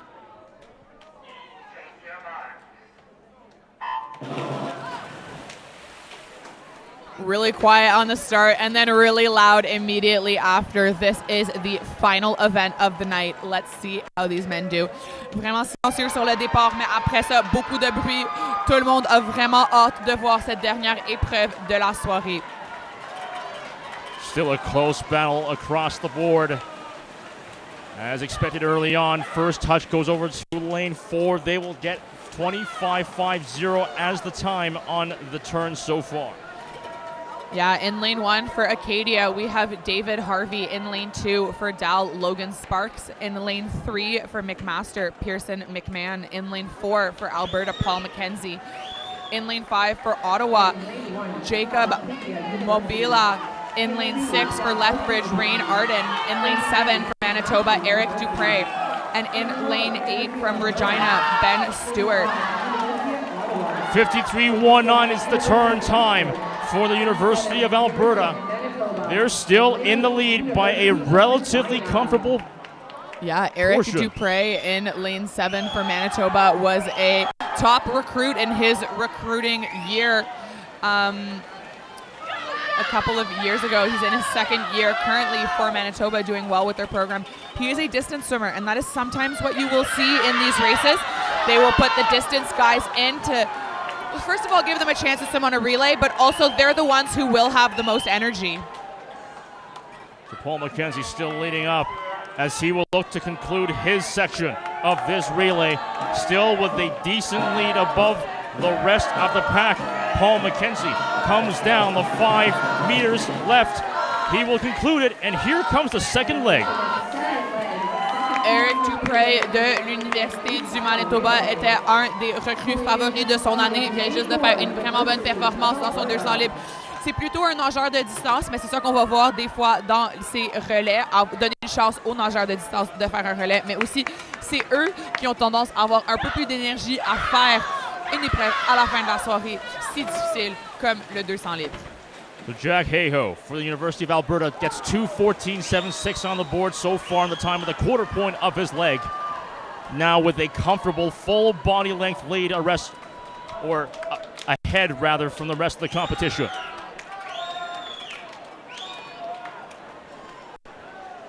Alberta still dominantly in the lead as they enter this next point in the race. 2:43.36.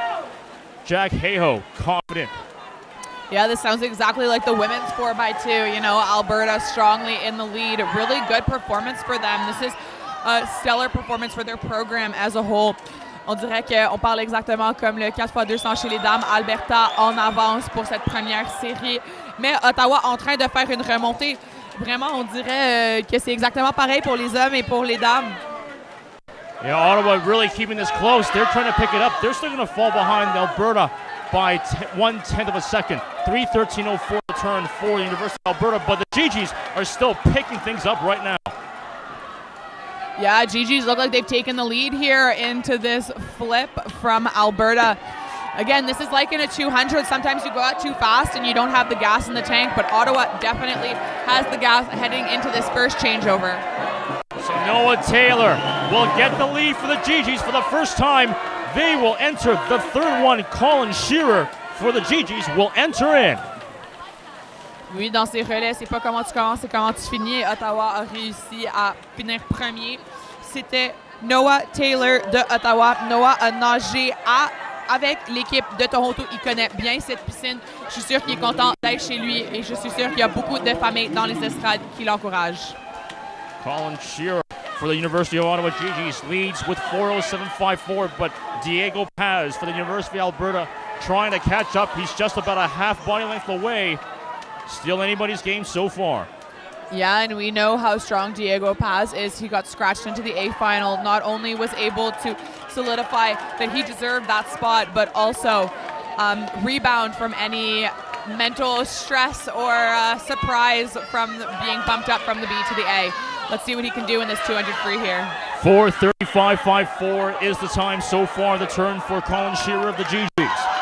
Diego Paz was just a bit too close to the rope, but he's still keeping on his tail right now, entering this next part of the race. So it's interesting that you mentioned the rope. There is a strategy there there is something that comes up in swimming with drafting. If you look closely, you can see that behind the kick, there's these massive waves that gets formed. And if you get on the right spot in the wave, you can actually ride the wave of the athlete on the other side. It's harder with lane ropes. It's much more done in open water swimming where you can really get on your hip. But I think that if he's close to the lane rope, it's so that he can get that wave. And I think that strategy's starting to work. Diego Paz still behind, but trying to cast the draft, as you said, Ainsley.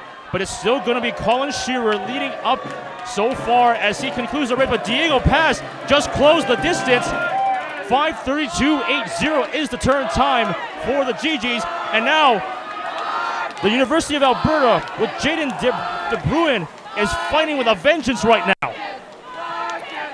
Ottawa avec un vraiment bon échange de relais.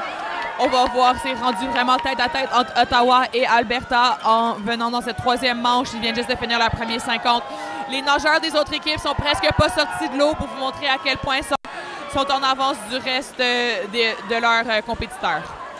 Alberta has taken the lead on a smart strategy by Diego Paz on the third leg.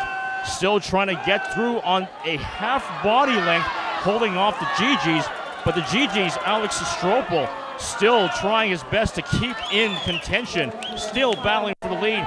They will turn at the wall. 6:26.37, Alberta leading. Yeah, Mac looks pretty solid in their spot in third.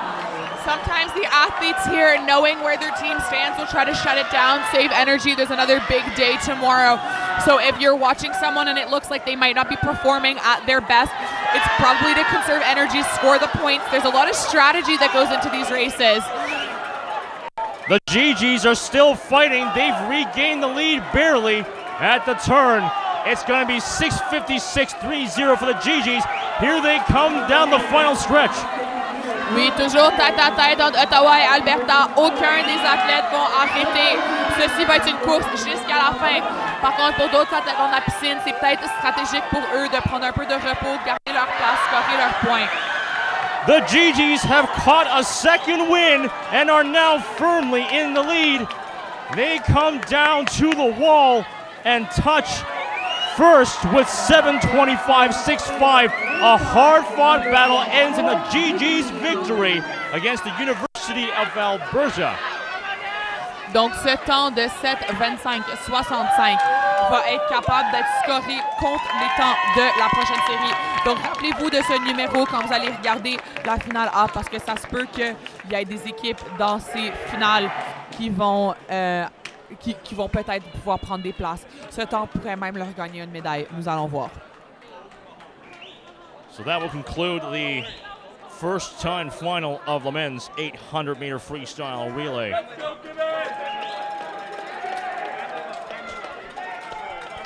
The last heat of the night upcoming, and also the last event upcoming. Here is the start list for the second time final of the men's 800 freestyle relay. Again, UBC, the usual suspect in lane 4, as well as the University of Toronto in lane 2, Calgary in lane 3, and McGill in lane 5. Oui, nous allons maintenant passer à la série 2 des finales. Rappelez-vous que le temps de Ottawa va peut-être compter avec ses temps aussi. Dans le couloir 1, nous avons l'Université de Western. Dans le couloir 2, l'Université de Toronto. Dans le couloir 3, l'Université de Calgary. Dans le couloir 4, l'Université de la Colombie-Britannique. Dans le couloir 5, McGill. Dans le couloir 6, l'Université de Victoria. Et regardez bien pour leur chapeau. Je suis sûr qu'ils vont porter leur petit chapeau bleu encore. Dans le couloir 7, l'Université de Waterloo. Et dans le couloir 8, vos nageurs du Rouge et Or de Laval. Just taking a quick look at the records. The U Sports record is 7:08.50, also held by UBC in 2017. The pool record 7:09.50 in 2014, and the Canadian record set in 2009, 6:51.05.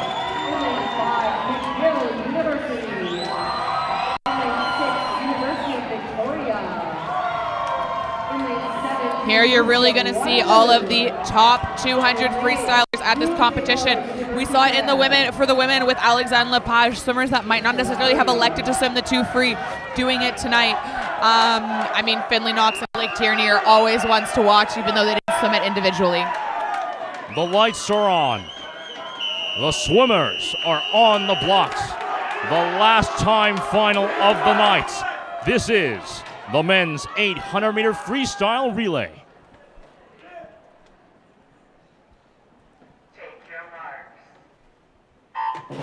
Here's the big one. Yeah, I am particularly nervous for this event. I mean, everything can change on a dime. There are so many fast names that are going to be in this pool right now. Blake Tierney in the water for UBC. Artyom Volodin pour McGill est dans l'eau. Isaac Allen for Western. Ben Winterborn for Toronto. Gibson Black for Calgary. Ricky Mills for Victoria. Raymond Duong for Waterloo. And Juan Pablo Colazos pour Rougeard Laval. C'est vraiment toutes des athlètes extrêmement rapides. 24:41 is the turn time for the UBC Thunderbirds. They are leading as expected. UBC does hold the meet record in this event. I am wondering, are they going to be able to get it? They are quite in a lead in the team standing, so they might take a step back at the end to try to keep the energy for their swimming. But man, what a record it would be to break the likes of Thornmeyer and Kissel on it. 51:09 at the turn. UBC comfortably in the lead with Blake Tierney up in front. You've seen him all night. You've seen him last night as well. He is a force to be reckoned with as he comes down this next part of his swim. Still a full body length ahead of the rest of the competition. 1:18.96 is his turn time. Blake Tierney en ce moment vraiment d'avance. Il aurait pu probablement nager le 200 libre comme nage individuel. Ça te montre à quel point il est bon. On a vu la même chose avec Alexandre Lepage plus tôt. Blake, s'il aurait nagé le 200 libre, il aurait peut-être pu gagner une médaille. C'est ça qu'on va voir avec le temps qu'il publie maintenant. Blake Tierney is comfortably in the lead. He will conclude his swim 1:46.82. The next swimmer coming in for UBC is Jake Gaunt. Here we go with the second leg. Yeah, three great takeovers. Jake Gaunt taking over for the UBC Thunderbirds, Brendan Oswald for the University of Toronto, and Rowan Yu for Western University. Really great swimmers in the pool right now. Stephen Calkins in for Calgary. He, again, more of a sprinter, swam really well in the 200 free yesterday. He's just showing so much endurance and poise and his experience as an athlete right now, keeping Jake Gaunt in his sights. Jake Gaunt still leading the way from the rest of the pack. A good turn off that point. Again, the record is 7:08.50, the U Sports record, as UBC still leads 2:38.27 at the turn. Oui, UBC en première place, suivi de Calgary. Mais après ça, Victoria, McGill et Toronto sont vraiment côté à côté, puis se battent pour la médaille de bronze. Tout peut encore changer. Comme j'ai dit, les stratégies différencient. On ne sait jamais c'est qui ont mis en premier ou en deuxième. Peut-être mettre leurs meilleurs nageurs en avance. Ce que je vois derrière les blocs pour Toronto, c'est deux autres nageurs vraiment, vraiment rapides. Jake Gaunt just got a little bit more to go. 3:06.10 is the turn time so far. He's looking pretty strong. The rest of the pack and the rest of the competition is still trying to keep up. Really strong across the board. I mean, the crowd is electric right now. The teams are really putting all of their energy towards their teammates. I can barely hear myself speak as UBC comes in for this next changeover. Jake Gaunt completes his leg, 3:33.87, as Olivier Risk will pop in for the third leg for UBC. Yeah, I mean, you've heard his name already, Olivier Risk in the pool for UBC, really trying to solidify that top spot and maybe chase down the record. But Nicholas Duncan, a breaststroker, is in the water for Calgary and really not only trying to catch UBC, but also solidifying his spot. I would not have predicted him to be in the 4x2, but wow, what a performance and what a weekend he's had so far. 3:58.56 at the turn. UBC's very own Olivier Risk is taking no risk right now. He's going all the way to the limit on this part. He's still coming down with a comfortable lead of about a full body length. He touches and turns 4:26 exact is the time. And still such an exciting race for third. Bill Dongfang narrowly ahead of Bruno de M. Lemlin and Matthew McDonald from the Vic Bikes right there with them. It's looking like U of T has a slight advantage, but wow, Bruno de M. Lemlin de McGill, vraiment, il revient en force. It's a tight battle for third, but still first. It's all UBC, 4:53.91. Olivier Risk getting as far as possible. The next one after Olivier Risk is Finlay Knox for the UBC Thunderbirds. So the UBC Thunderbirds have a powerful team in this one. Yeah, I mean, listen, Finlay Knox, we've been talking about him all weekend. He is going to solidify this for UBC. Diving into the water for Calgary is Addison Butler. He looks really pumped and ready to go. Let's see what he can do for Calgary. 5:21.49 for UBC. Finlay Knox is also in the pool. Again, you've heard him all night and last night. He is also a swimmer to look out for. He's in for the last leg.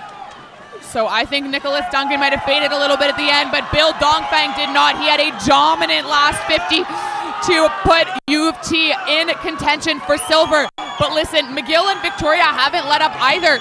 This is U of T, Calgary, McGill, and Victoria for that second place and third place spot. UBC just gone, and Finlay Knox will not let them catch him. Yeah, it's a hard-fought battle back in the rest of the pack for second. Four-way fight for that. Returning back to UBC, 6:12.60 is the time of the turn. We want to look back at the second place contenders. The second place contender is going to be over in lane 3, Calgary, taking the touch on that one. I mean, this is crazy. McGill has moved up to third, and Asin Fedag is fighting for that second place spot. Finlay Knox looks so smooth, so nice. I mean, he is trying really hard right now, but it just looks too easy. Very jealous. My 200 freeze did not look like that. But wow, they are all neck and neck. This is insane right now.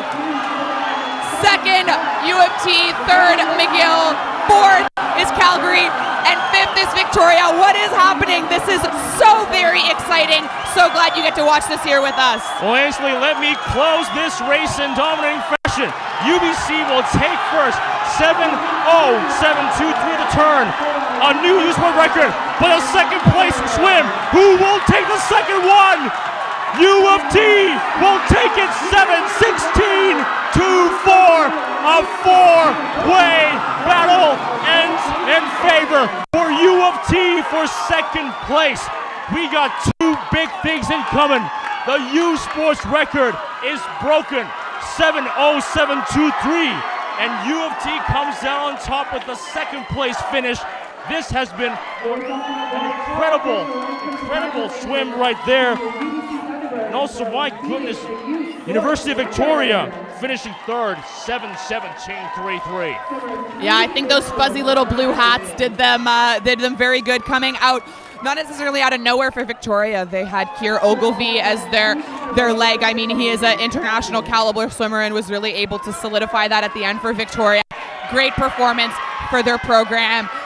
Oh my gosh, everybody is so ecstatic. UBC breaking the record. U of T coming in second, and Vic solidifying that third spot. I'm seeing so many smiles, but also a little bit of tears for the flip side. I gotta tell you this, for those of you watching at home, if you were in the crowd, you couldn't even hear yourself talk. That's how energetic and excited this entire crowd has been. The energy is absolutely phenomenal. Over 9,000. But good stuff to UBC. Again, taking the U Sports record, 7:07.23. This is going to be the last event of the night, Ainsley. Well, the second day's already gone. What are your thoughts about this entire night so far? Yeah, I'm going to be honest, really incredible night. Lots of dominant performances, lots of doubles and even some triples. But really, this relay to close it out, like what a good way to finish the night and bring the energy into tomorrow's finals, prelims and finals. And now we'll turn it over to our in-pool announcers for our last medal ceremonies of Day 2, the 800 freestyle relays. We'll be back with Day 3 coverage, starting with preliminaries tomorrow at 9:30 a.m. and finals at 5:40 p.m. From Ainsley McMurray and myself, Amos Vang, thank you so much for watching Day 2 of the 2025 U Sports Swimming Championships on CBC. We'll see you tomorrow night.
It's now time for our final two medal ceremonies of day 2.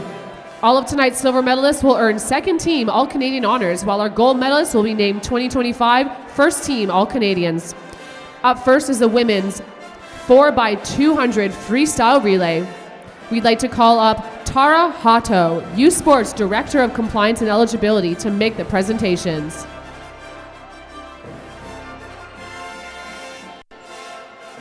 Receiving the bronze medal from University of Calgary, Alexandre Lepage, Hannah Johnson, Emily Jajager, and Hannah Bennett.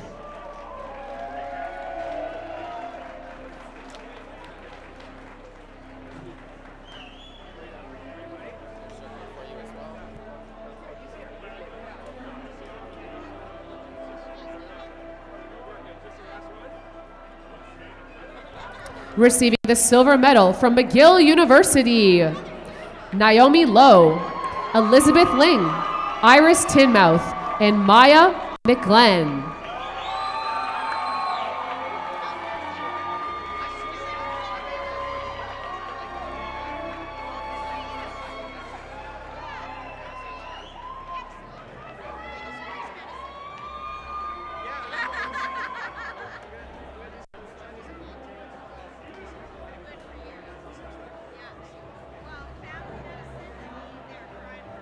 And receiving the gold medal from University of British Columbia, Anna Dumont-Belanger, Emma O'Cronin, Cameron Stannard, and Kyla Noeli Sanchez.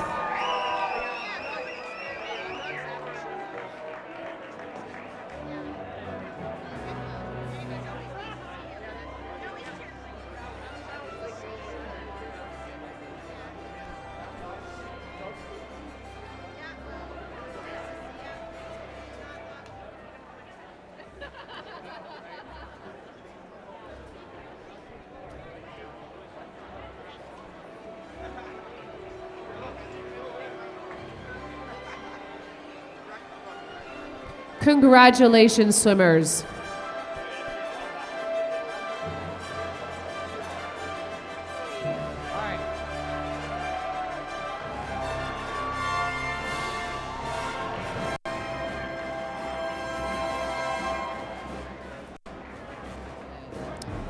Next up, we have the men's 4x200 meter freestyle relay.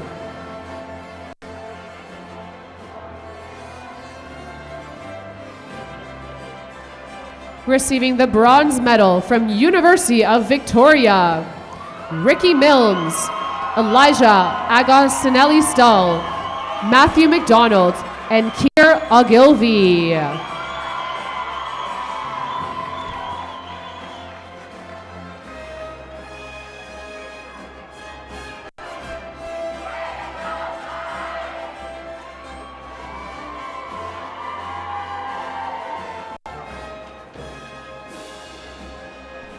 Receiving the silver medal from University of Toronto, Ben Winterborn, Brendan Oswald, Bill Dongfang, and Quinn Mateus.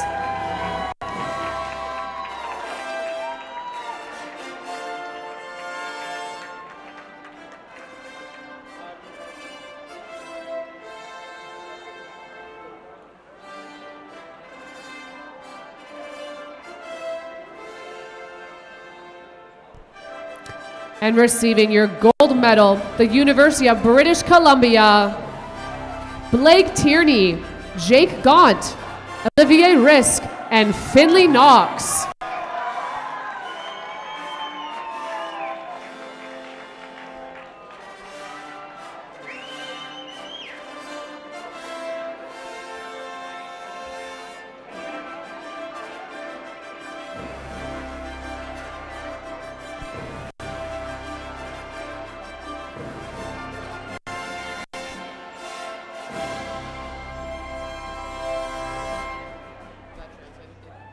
Congratulations, swimmers, and thank you, Tara.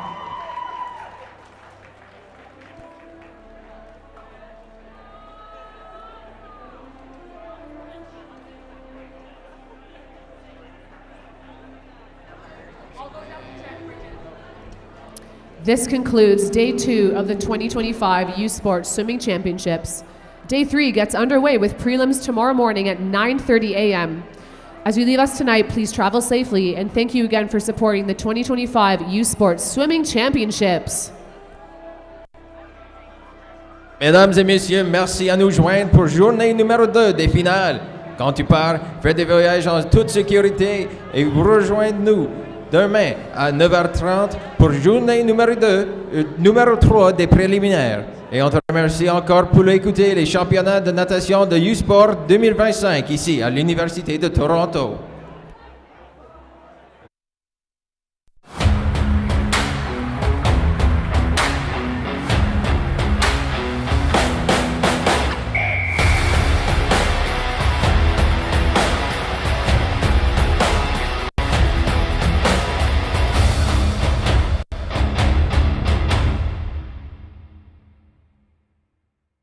U-Sports on CBC, presented by les championnats U-Sport à Radio-Canada, une présentation du gouvernement du Canada, the Government of Canada, Nike, Fox 40, Theraburn Medical Supplies, Les Bagues Baron Rings, A par and by BioSteel.